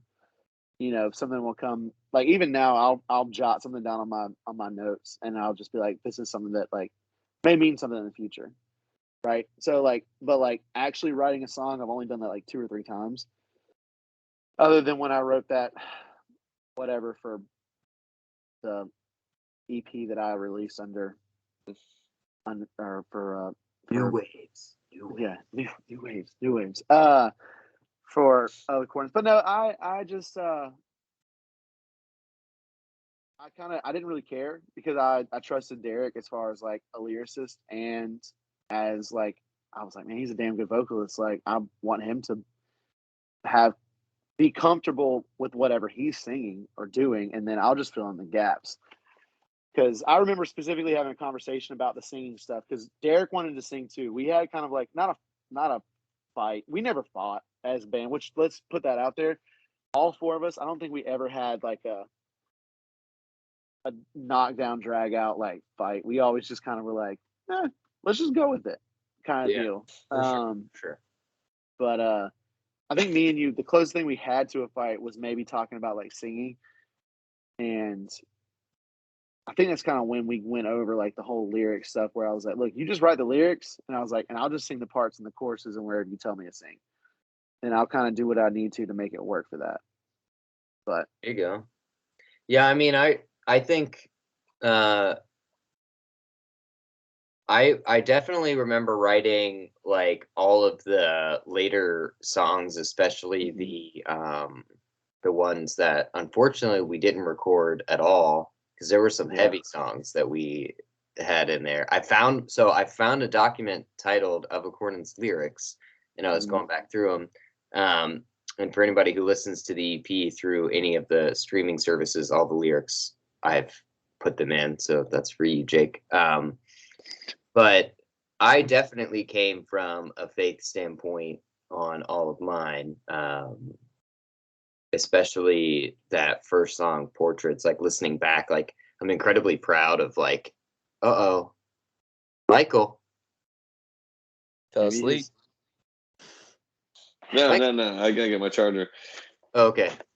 But I'm incredibly proud of those, just the first lyrics, because I was just like, this is I just felt, still looking back and listening to them, like these are solid. Like I still believe what I said, and I think that they're solid. So it's so even though we were so young in our faith, like it was like, because I could have easily spouted like heresy or something that like wasn't true, and it was like, no, it was like so the lyrics to Portraits, I think that's probably, I don't know, we talked about the other night, like Towers, I think there's something very special about that song, I think sonically, and like I think also just the memories of having written that, just you and me in my garage. I thought there's something about that. And being the first time I was like, I guess I'll write a heavy song with Andrew now. And that being the first instance of that. But Portraits is, this is love, that we can't erase our past, that we can make mistakes, that we can learn from our failures, and that we have a limited number of days to realize that we are not in control. We have been deemed imperfect, but we have been forgiven. We were once condemned to die, but now it's life that we've been given. Oh, thank God for showing us love. And I don't know. I don't remember writing those lyrics. I know that I wrote them. I don't know what state of mind I was in, but I was just like, I don't know. There's something about that. And then Bridges, the follow up to that is like, I remember wanting to write like #stay posy lyrics, like pop punk lyrics, but through metal. That's kind of like how even like the that was melodic. always your thing. There was always your thing of like, I want to write positive pop punk music, but like heavy. Heavy, yeah. So that's like what that Yeah. whole song is about, is like you know, like you're not the only one who feels hopeless, you're not the only one who feels like losing all you have. There's a Yeah. reason behind this madness. Just keep your head up. So like and like admittedly like battling a lot of like inner demons throughout that time. And then also, so like I was growing more in my faith. I was leading young life. I was in a long distance relationship, battling, you know, like temptation with that. And then like, Yeah. you know, all this sorts of stuff. And like, you know, metal was actually probably a great outlet for like everything swirling in that. But yeah, so I mean, I think for me, like it was extremely important to have an outlet, a faith-based outlet, because I think As Morning Sets was not a Christian band really ever until me and the other like founding member slash my best friend slash other vocalist uh kind of, we didn't like give our lives to Christ. We had already been Christians, but I think we had like a renewed sense of faith, and we're like, oh, we should do this. And then it was like, Yeah. nah, bro. Like it was weird. It was like not It was actually. forced. It was It was forced. forced. We were like not actually living out our faith. And then I Yeah. at you guys and was like, okay, hold on a second. Like this is like a different background of people, and like, well, I mean, I'm Catholic. My friend in As Morning Sets, he's actually Pentecostal, but it was like nothing, like we didn't, I felt like we pushed each other, but not enough, and not like in a truthful enough, like real way. Whereas like you Yeah. guys, it was like we actually discussed stuff, talked about stuff, bounced thoughts off of each other, and Yeah. like talked about stuff. Like I remember standing outside of shows, and it was like, we're not talking about how good our show was. What up, Mike? We were talking about like all sorts of crazy stuff, like Yeah. just faith-based stuff, and we're like just standing outside in a parking lot, and Yeah. it's like those are good conversations. And like, so I think that naturally just being wrapped up in kind of all of that stuff, I couldn't necessarily help but write that, you know.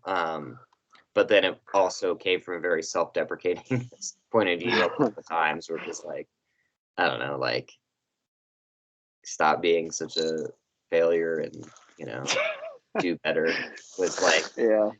you know. It But was a little bit of a tough time, man. yeah, Well, you know, like we were coming out of high school, right? So like a lot of the stuff we were like feeling and emotions, and especially like the scene of Richmond was just like very like, I remember, and Michael, you probably were in on this conversation because I think it was a conversation we had all together. Jake, and you as well.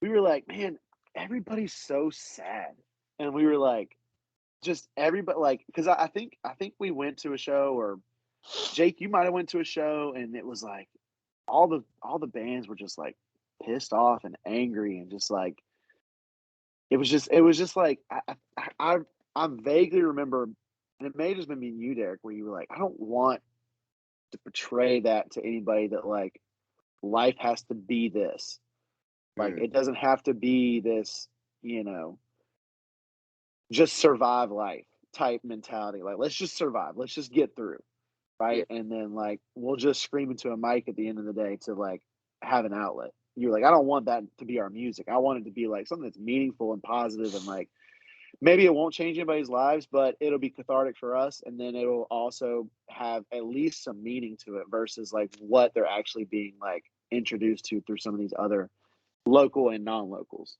I think yeah, there was a I'm trying to figure out how to authentic feel to us.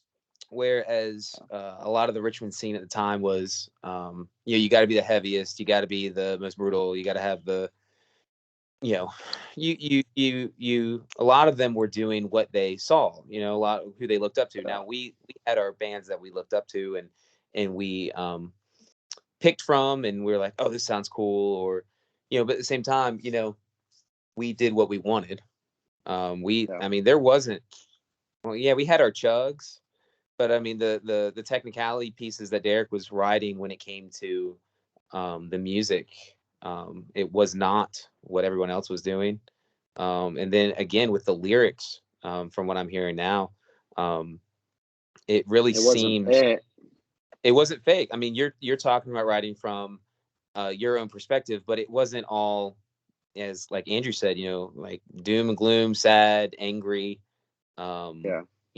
And I think you could tell that from us even just being on stage and playing. I mean, we would we would mention our faith on stage, but it wasn't like a forced thing, and it wasn't it was no for today by any means. Not saying what they did was wrong, or you know what I'm saying. It just wasn't a forced thing. But I mean, we were us, and we did a pretty good job at it, and I think that was noticeable. So no, as far as like sonically, I mean, I don't know if y'all want to talk about the music aspect of it, because I know it's getting late. But like sonically, I think we kind of just, like you said, Jake, we kind of just picked what we liked and kind of threw together things that we thought sounded appealing. And like for me on tuned drums, it down to C sharp. C sharp. Yeah. When when Michael played the first strings on C sharp, he was like, "Why are they so floppy?" Bert, do you remember, I remember that. Like, let's play. Do you remember playing in drop C? Did we try to go to drop C one time, and it was like go to drop C one time, and it was like yeah, I don't know. I remember you sending me everything to figure out on bass, and I was like, "Oh, this is in D," and then you were like, "No, man, you got to go a little further." I was like, "What? Who plays this?" Like, and now that's exclusively what Jake plays is C sharp. Yeah. He's that cool guy. Exclusively. So I mean, sonically, I mean, we made some choices that were a little different, but I don't think it was anything that was like we weren't groundbreaking by any means. But like, we were trying to be different than what was surrounding. Like that's why, and honestly, that last show we played, that Go Radio, I think that's why it went over well, is because it was like we were a little bit heavier than everybody else, a lot bit heavier, but it wasn't like, it wasn't, I don't know. I always looked at that as like, we weren't even that out of place. Like, because it wasn't was up there. Because it was more like I don't want to say like the hardcore, but it wasn't like Jake is, I think, saying like it wasn't just like blast beats and straight double bass and like, it was we like, definitely had our moments of like melodic and very like clean, singing, especially like on a couple of those songs where like you had some like very slowed down like tapping stuff, and I remember Michael saying his like, I don't know if it was his favorite part, but I feel like I was mentioning, I don't think it was recently, but more recent, where I was like listening back and it was Mirrors, the tapping part, and I was like, yeah, I just don't really know how I feel about that. Like that's kind of out of place or lame. And Michael being like, no, I think that's like makes the best thing we do or something. And it was like, oh, like you did something different, and it was like, oh, okay, like it was definitely, that always felt like a standout part of our music, was like that one specific thing. Like I don't know why, but I'm on Michael's side with that. Like it was very much like, I don't know, Michael, what do you think? I don't know. Well, I'm like, I was trying to always like blend my what I like to write, which was like I was like not listening to the same music as you guys at all. I was listening to like Coheed and oh god, what was I listening to back then? A lot of Coheed, Thrice, a lot of My Kim. So I was like still in this sort of sphere, but not nearly as heavy. So whenever I get to these like, I was like, oh yeah. I was like, I like this part. Like I could actually play this part easier than the chugging, But I don't know. I just thought I always appreciated it because it was, not to just reiterate what you guys have been saying, but there was difference. We had cleaner parts. Andrew sang, there was melody mixed in with the screaming, and not a whole lot of other bands did that. with the ones that we played around. So I appreciate it because it was different. It felt different. And like that tapping part, I legit went to my clean channel as well. Yeah. So it's like legit, we're like, What? just There's a cut clean out all channel? the yeah, exactly. Well, like it was weird because it was like we were on that back end of like that metalcore scene or whatever, and like I feel like we were one of the last bands that came out of that Richmond scene where it was like a blend of like melodic and heavy, because anything that came after us was either pop punk or heavy as balls, like, and there was no in between. Am I wrong? I mean, I don't know. I don't what know it seemed like to because me. I don't know because I'm trying to remember what show Michael was like. It's kind of funny, like Michael's like the glue guy for this band, but then Michael was the guy for Wake the Captive. So like after when we went to Wake the Captive, like all the shows that we played were basically like all either him or Kevin, like that headed them all up. And so it was kind of like it could have just been an entirely different scene too, because we were playing with like I don't know, a lot different bands. Like I don't even think we actually probably I want to say the only metal bands that we played with was our last show for the Captive, and we played with maybe we were so out of place. like they were what you think of heavy, like Thy Art Is Murder, Whitechapel. It was like and the Devil Wears Prada headlined, and we Sick. we were in D standard, but we were still like not. We didn't zero chugs, but we actually not that this has anything to do with that, but actually they reached out to us, right? Like their manager or the national or somebody reached out to us and was like, "Hey, we think you'd be a good fit for the show," or something. I think we had a good reputation or something, and we were like, "Okay, sure, we play it," and they said, "Cool, we'll send your material to them." To like get the okay. Prove. Yeah. And we're like, who's them? Like, is this the bands? Is this like the label, the managers? Who is this? And we don't know, but we got the okay. They were like, all right, you're cool. And we didn't even sell enough tickets. And they were like, don't worry about it. People will show up tonight. And we were like, okay, it's our last show. Whatever, we don't care. It was nuts. Different story for a different time, but so like I don't know, to be honest, like I guess my point in that is like after that I think Michael and I were just in like a different scene, maybe. I mean, we still played in Richmond, but it was like maybe to your point too, like maybe the scene dissolved, maybe there was none of that. And there definitely wasn't. I mean, especially after was it Ziggy? Presented by Ziggy, right? Who did all those shows at Alley Cats, and then Shane, and then he stopped for whatever reason doing the shows, and like he would get like 10 local bands on a bill or whatever, and it's like anybody can have a band as long as you can show up on time and play this show. And I remember that's not necessarily the best thing, because then it's like you get a bunch of really crappy bands like my band, but through that you get to form like this, my band being As Morning Sets, not of a yeah, I knew what you were talking about. Okay, but like through that you meet all these other people, you have this community act, and it's like that's how I met all of you. And so then it's like that became missing when it was not a local promoter getting and he got like, thinking about it, he actually got like legit bands that came through, and like got us on with like Harvard and like Sleeping at the End of the World and like these like pretty sweet bands that like you don't even realize when you're 16 who you're playing with. And so I think with the disillusion of like Alley Cats being one, and then into Kingdom, which fizzled out fairly shortly after, it just felt like there wasn't a promoter that was really looking for local shows, more like we need a local opener. So then it's like, well, how do you cut your teeth in the local scene? Oh, you got to find like house shows, I guess. But like, honestly, I don't even know. I think we kind of had to bite the bullet on that, as far as like, because there was not as many shows even at the end of our 2-year little thing. Like we were scraping the bottom of the barrel to like do a local like basement show. I don't know if y'all remember that. Like the only reason that we played that last show on that bill was because there were no other heavy shows to play. Like it was like we were like, we're just gonna go out on this one. We just picked a date. I mean, basically. And again, we did not sell all of our tickets. We said, the money go to whomever it goes. We don't care their last show.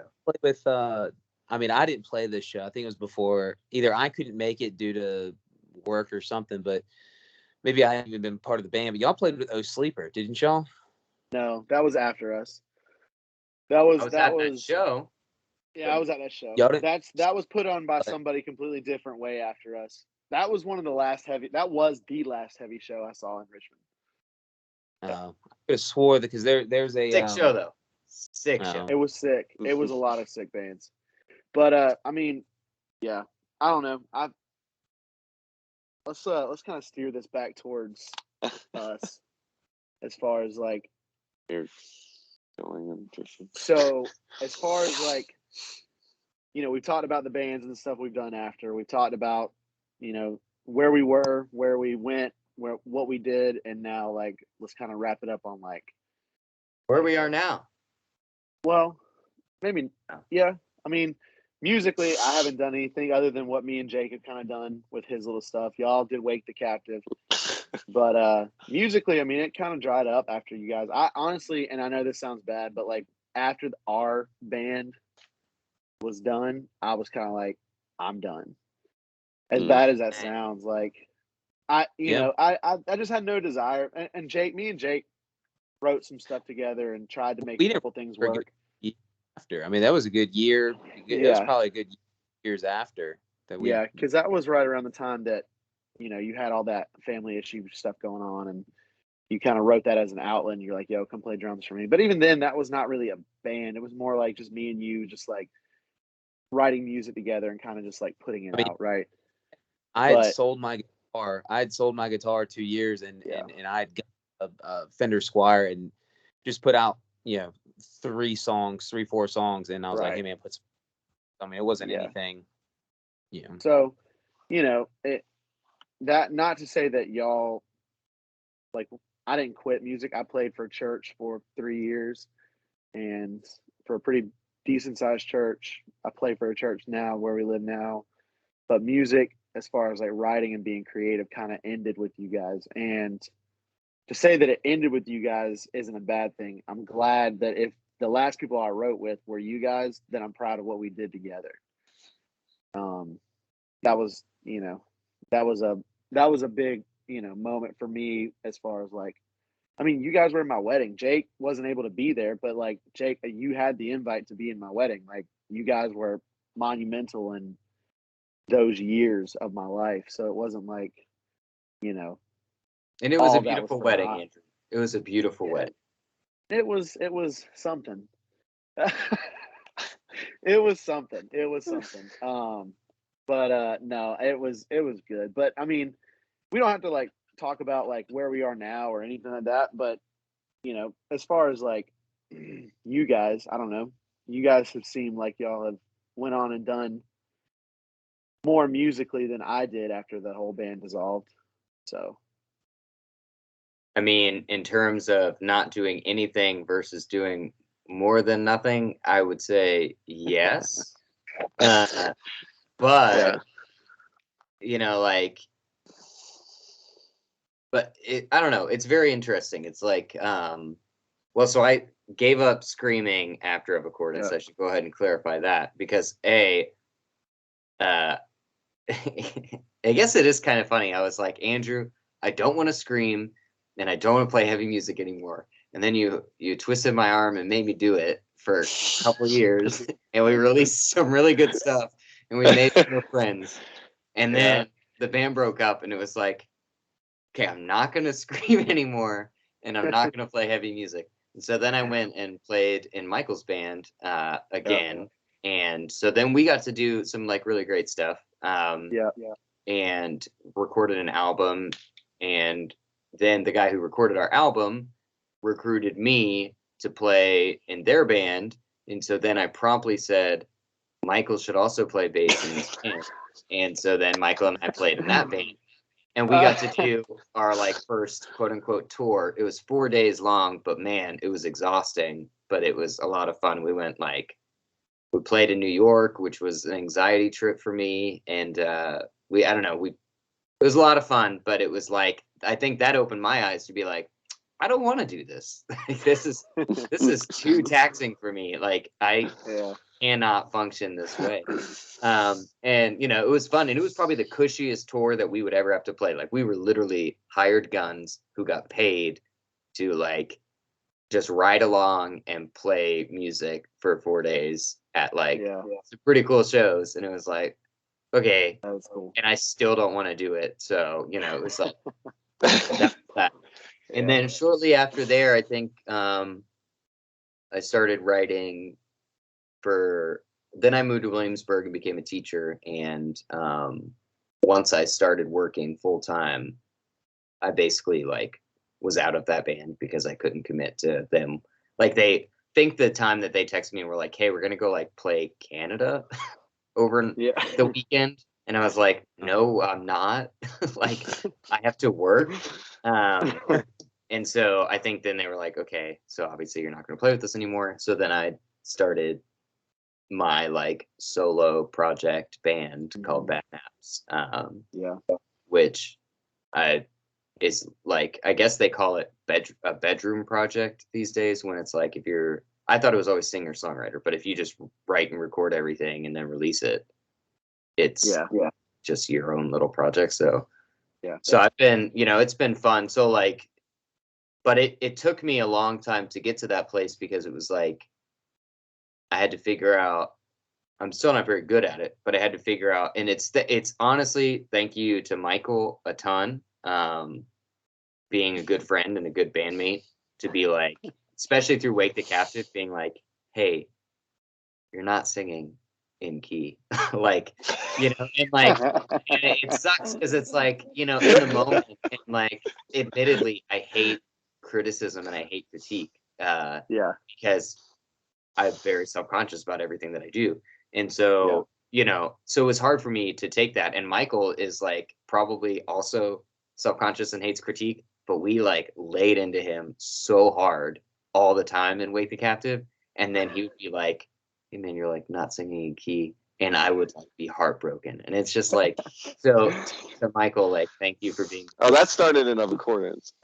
It probably started in You're not chugging right. You're not chugging. But like, just get it. Just do it like this. I remember like, sitting with Andrew for like forever trying to get. That's true. Just do it. No. Like, how frustrating was that? No, just well, remember when I said that? Yeah. I wasn't that sold on you. No, I'm just kidding. I was. He was never like. I see how it is. No, I get that. And Michael, you did Wake the Captive and played with Derek on that run, but you didn't really do much after that, right? Like, no, Michael gave up music. Michael died inside for about 3 years. Let's just say it probably haven't. I still am saying I'm recovering. He's in recovery. And COVID probably did another number on that. And oh gosh. So. Oh yeah, so we should also say, so I was a teacher for 6 years. Retired now. I'm a stay-at-home dad. But the reason that Michael died inside and is slowly recovering back to his musical roots is because Michael is I'm a physician assistant or a PA in the emergency department. And he went to PA school for a couple years. Kudos. Yeah. Kudos. So, and I teach science at a middle school, and I coach. Look at that. This is Michael's guitar. Michael's bass is also over on the wall. The trend has continued. Me and Derek's musical relationship started with him taking my equipment, and it It'll hasn't probably stopped. end that way. It's the same. For all intents and Oh, purposes, it has already for me. Yeah. but- I keep No, I trying to haven't. bring Jake's it back. And Jake. and Jake, he's been killing it on the buying the house home front and just being money bags. Mr. I- Moneybags. trying to make something like that happen. You know, it's tough, but working fire alarm and working a second job. I've so about it. Music's kind of been on the back burner. You know, I'll pull Although out. I will say that I do, Michael. I have your money. Keep your money. Keep your money. But it's going towards closing costs right now, so I promise I'll get it to you. Okay. I want you to hear the same iteration 10 years, 20 years, 30 years from now. But no, I do play it, man. I've been lucky to live between two sweet old ladies, man. They love the music. You know, I've got their front door and I'm like, hey, look, I've been playing guitar, and they're like, yeah, we hear. And I'm like, don't worry. Like, I'm like, oh crap. You know, they're like, no, keep playing. I pulled the drum set out and they're like, hey, you playing the drums? I'm like, yeah. And they're like, keep doing it. So it's been pretty cool. I take them down for that garbage. Yeah. So. And then you're like, hey, I'm gonna sing a little bit. I've literally thought about it. I'm like, man, where could I, especially with doing the Standing with John stuff, I'm like, man, what room would be best to where I'm not freaking these people out? But I got new neighbors next door, and I don't think they're very fond of anybody. So I'm just gonna wait till I can. Wait till you get your own place. Yeah. Your car. Well, as far as like, yeah. That I'm at the car and plug it into the cigarette lighter and. That's right. So what is the? I gotta start getting off here in just a few minutes. But like, what is the? What's the game plan for Of Accordance? This is it, right? Are we? Are we getting back together? We're getting the bag back together. All of that to say that we are.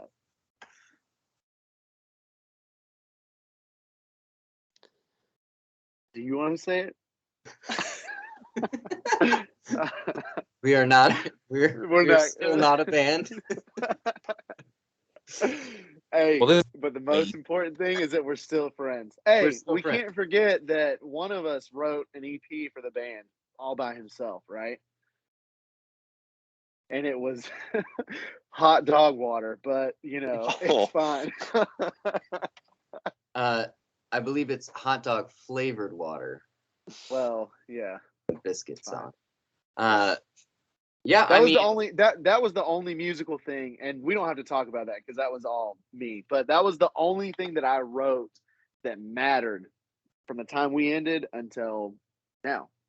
Like, and that was it. You did everything, and you, up until that point, had you played guitar? No. Yeah. So, kudos. Yeah, it was interesting for sure. I had never played guitar, and I was like, you know what? This can't be that hard. Oh, you're muted, bro. No. Andrew, no. Put your AirPods back in.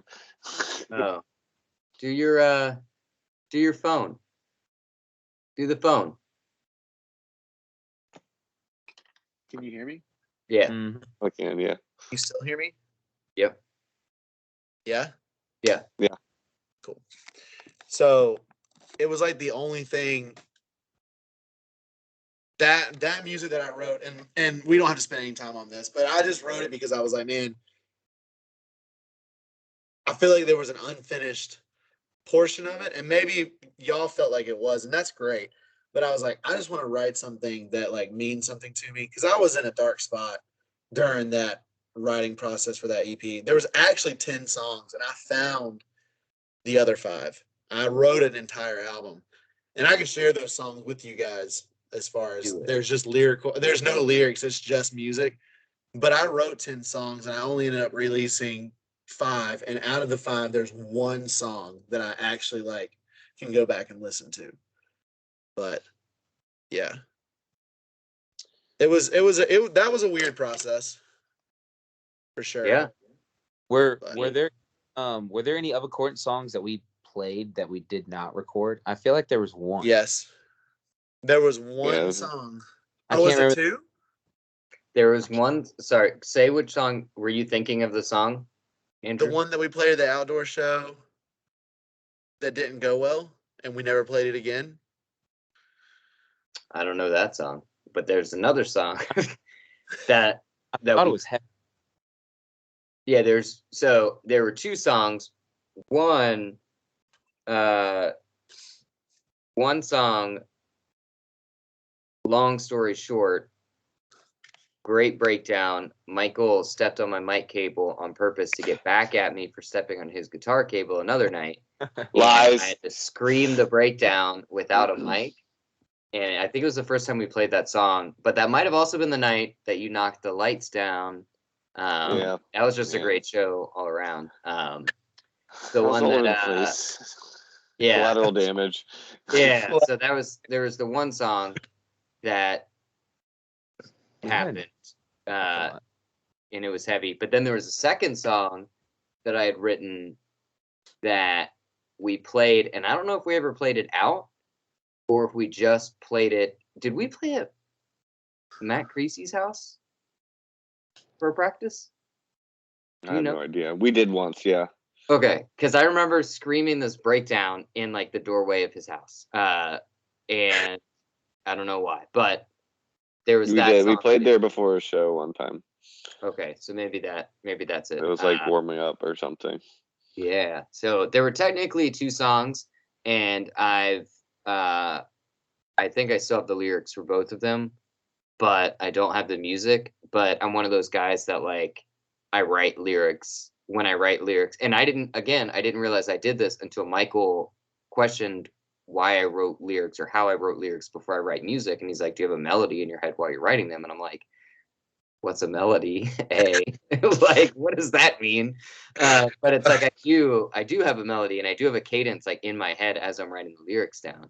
And so I have it in the document, the Of Accordance lyrics documents, and I'm like, I know how that line goes musically. I remember it.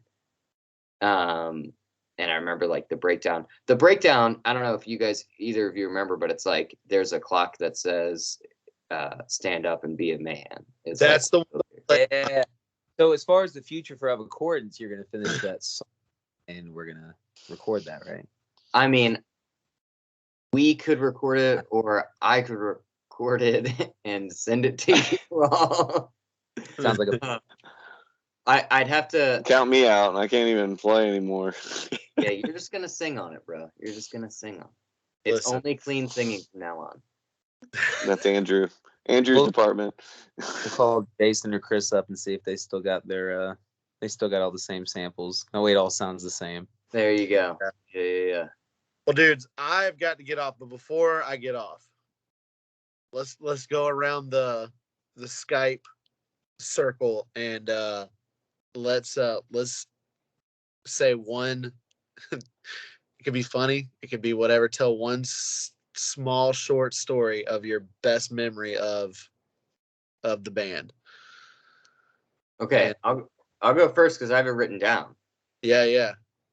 Unfortunately, I think Jake was not in the band yet, but may have been at this show. It was at Kingsland Baptist, which I wanted to go on a whole segue, but we won't about Kingsland Baptist. But Dude.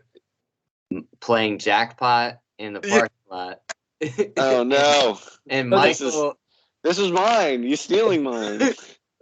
and Michael slipping to try and catch the football Listen, and landing on his wrist before the show and playing the show with like a sprained wrist. Man. It hurt so bad. That was like I Or think it's so Travis, good. Wait, which Travis one was still playing bass. y'all play at Kingsland? Yeah. How many it times was did- the band. You were in the band. You weren't No. there. There were two Back. Were there- We were must all have out been- back. because there was a Waddy Rock that you guys played, and then there was one that I think that I did, but I don't know if you guys played that one because I don't Listen. remember my. falling in. It was the funniest thing I've ever seen. I wiped out. It was bad. I mean, if you don't remember it, it must have been Why Do You Rock? Okay, so all right, I've got to tell the story. Derek, you tell the story, and then I'll just give my son, because this is your moment. Ugh. Wait, what am I telling? Just that was it. I was just playing jackpot. Okay, so what I remember from it though is we were out Yeah. there playing jackpot. I don't know, whatever. Anyways, throwing the football, right? And we're all like out there just goofing. 500. Yeah. And I don't know, maybe Derek, you threw it or somebody. We're in the parking lot, and there's just I strips think of I did grass. throw it. It's strips of grass in between each section of the parking lot. Well, Michael goes up and he's busting ass to get this ball, right? And he's just going for it. He's a new member of the band. Strip of grass and just eats dirt, dude. Full on just sends it Yeah. in dirt, catches himself on the wrist, and we're dying laughing, right? And we go over there, he's like, guys, I think it's broke.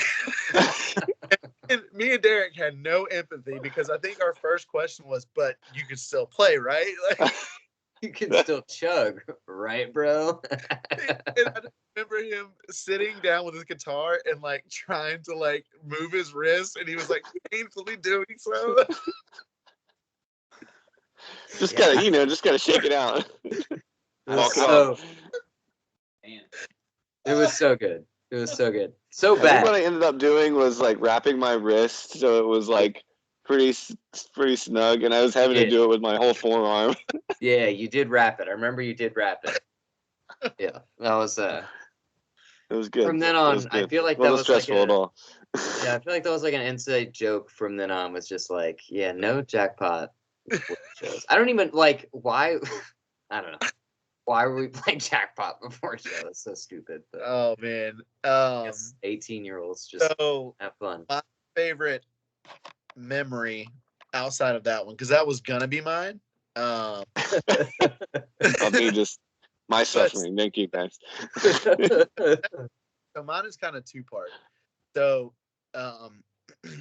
it was the night before we went and played, or not the night before, the day that we played the show at that hot church that had no AC. Do y'all remember that? Yeah, 288 Broad. 88. It was like It's a this sick show. It was such a sick show. But backing up, I stayed with Michael that night, and me and him went to go get Chipotle, and me and him sat and talked for like 2 hours. Like this is like, I don't remember. This was kind of like that after the first year as being a band. It was that first summer we like played a bunch of shows, and me and him sat and we kind of just talked about everything, and it was like such a moment of like real friendship growth of like me and him really like just talked about like faith, and we talked about like futures, and we talked about like music, and it was just like a moment of like we had a moment to like just chill and not have to worry about like the music and practicing and stuff, and we just got to just be friends, and it was like awesome. Mm-hmm. And then we went and played that hot ass church, and it was sick. It was so sick. I remember because there was a ton of kids there. People were like passing out. They had like free water. We got up there and we were like one of the last bands to play, and people went nuts, and it was so much fun. Like that was a good.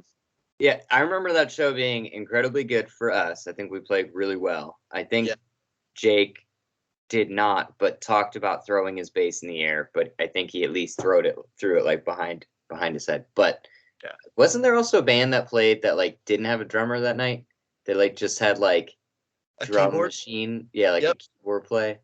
I think it was Bring the Arsenal, Fat Kid Eats Cake, Vega. Man, I'm trying to remember who some of the there were a lot of. How are you remembering this? Gosh. Yeah. Dude, was this when we were all on the same floor? There was no stage. It was just all on the floor. Yep. Yeah. They had enough room to put the drums because there's pictures of it. That floor collapsed. Yeah, I know. That floor ended up collapsing. I don't know. It didn't collapse while we were there, but from I think I would have remembered that, you know. It was or did I hit my head too? Is that another laughing joke that's I'm not a part of? Part of one of the bands, and I remember talking to him a couple weeks after on Facebook or MySpace or whatever it was at the time, and he was like, "Yeah, we can't play shows there anymore." And I was like, "Why?" It was such a sick show, and when are we gonna play another one? And he's like, well, the floor where everyone played, it ended up collapsing. I was like, Oh, jeez. Yeah. All right, Jake and Mike, y'all are up. Oh gosh, y'all killing me. You got one on your mind, Jake? man, the whole Keep stealing my experience. stuff. I'll be dead honest. Like, I do not have a favorite. Like, the fact that I got to play bomb ass music, dude. I mean, it was the whole thing was just, I wouldn't trade it for anything.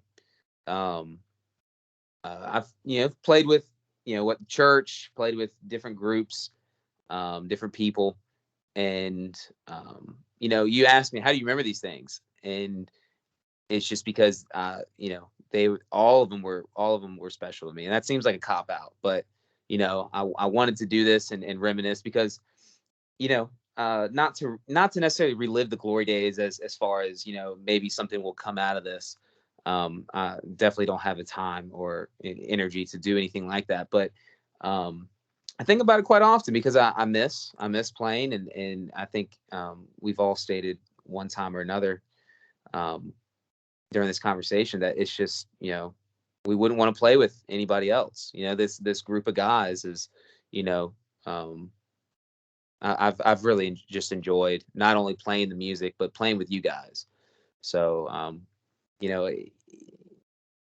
it was just a blast. Whether it's getting caught pushing Derek on stage and getting caught up my table at the beginning of the set and or busting my face on a bass, or it was real fun. So I feel like I injured you a bunch, man, because I also remember I elbowed you in the head one time before breakdown when I like reeled back and hit you in like the ankle.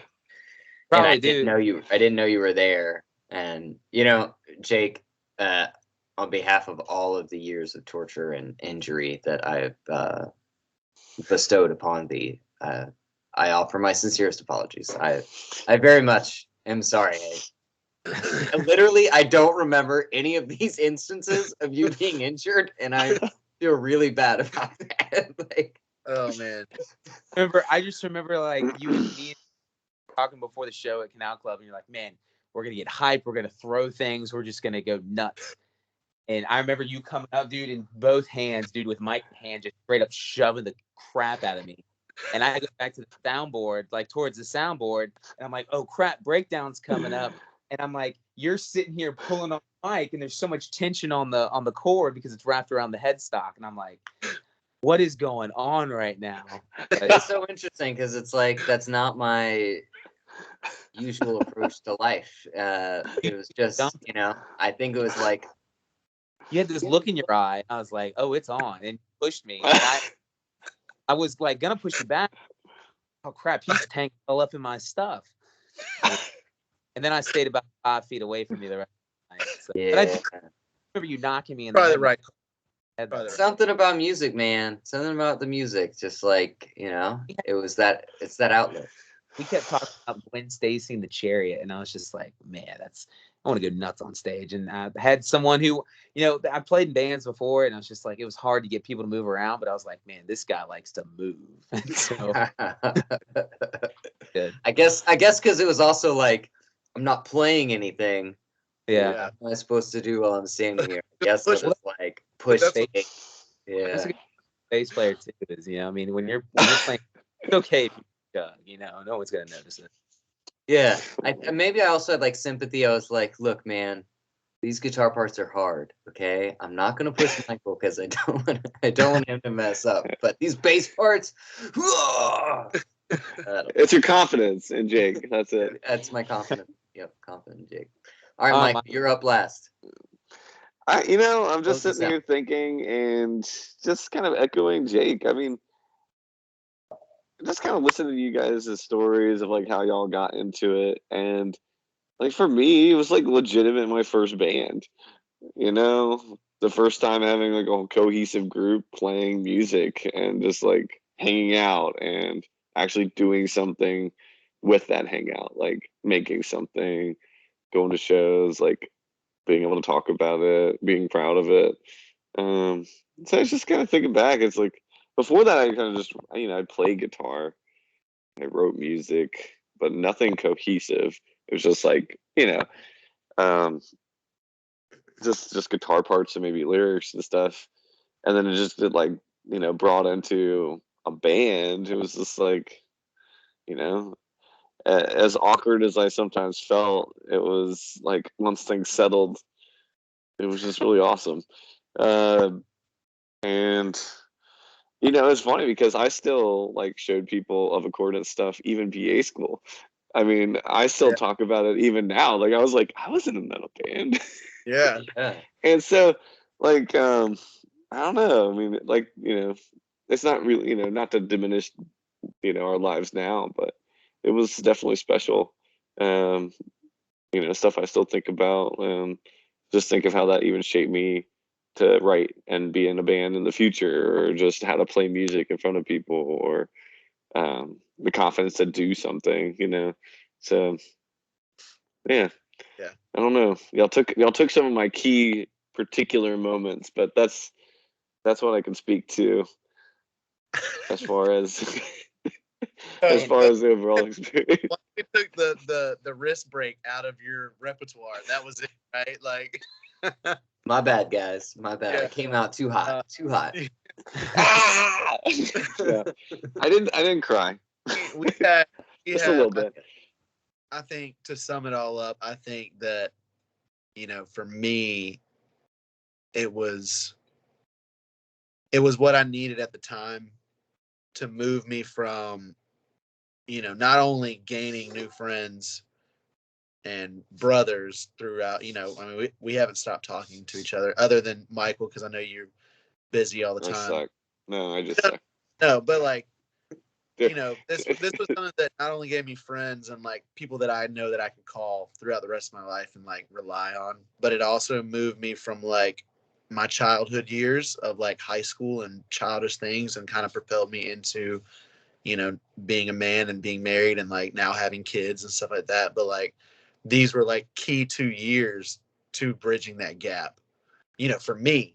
And, the fact that I do that with you guys is cool. Like the fact that like Derek and Michael, y'all were in my wedding, and Jake, like, obviously, you couldn't be there because there was some stuff going on with you, but like you guys were there for that big moment. And like, we've seen each other like have kids now and like do all this stuff. And like, we always come back to like what we're doing now. Like, it all started with the music. It all started with just like hanging out and being like friends. So like, it's cool that like those 2 years, while they were short, and I, for everything in me, I wish we could have written maybe an album together. I think I wouldn't change anything about, what we accomplished and, how we turned out from that. So yeah, I'm thankful for sure. I was going to say the same thing. I was going to say it seems like at a time where I think we were seeking like iron sharpens iron, mature friendship, guys, like bro growth. It was like I was trying to even think like I don't think there was a negative a side effect of the band in any regard. You know how sometimes you could say like, well, this band, took away from school too much, or took away from my girlfriend too much, or something. It was like everything seemed to, with the band, like there was a good growth among each of us within it.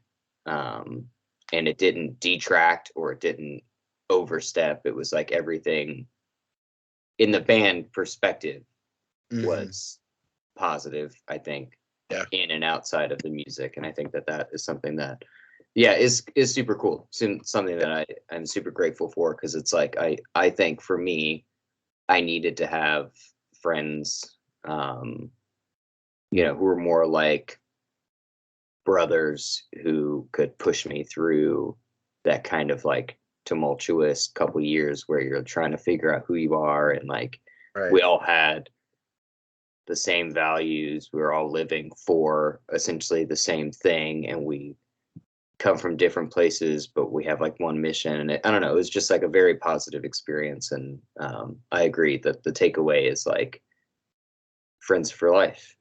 Yeah. Yeah. For sure. Yeah. Well, thank you everyone for joining us tonight. This episode was sponsored by, I'm just kidding. Yeah. Nectar. Yeah, by Nectar. by the sweet No. fruit nectar.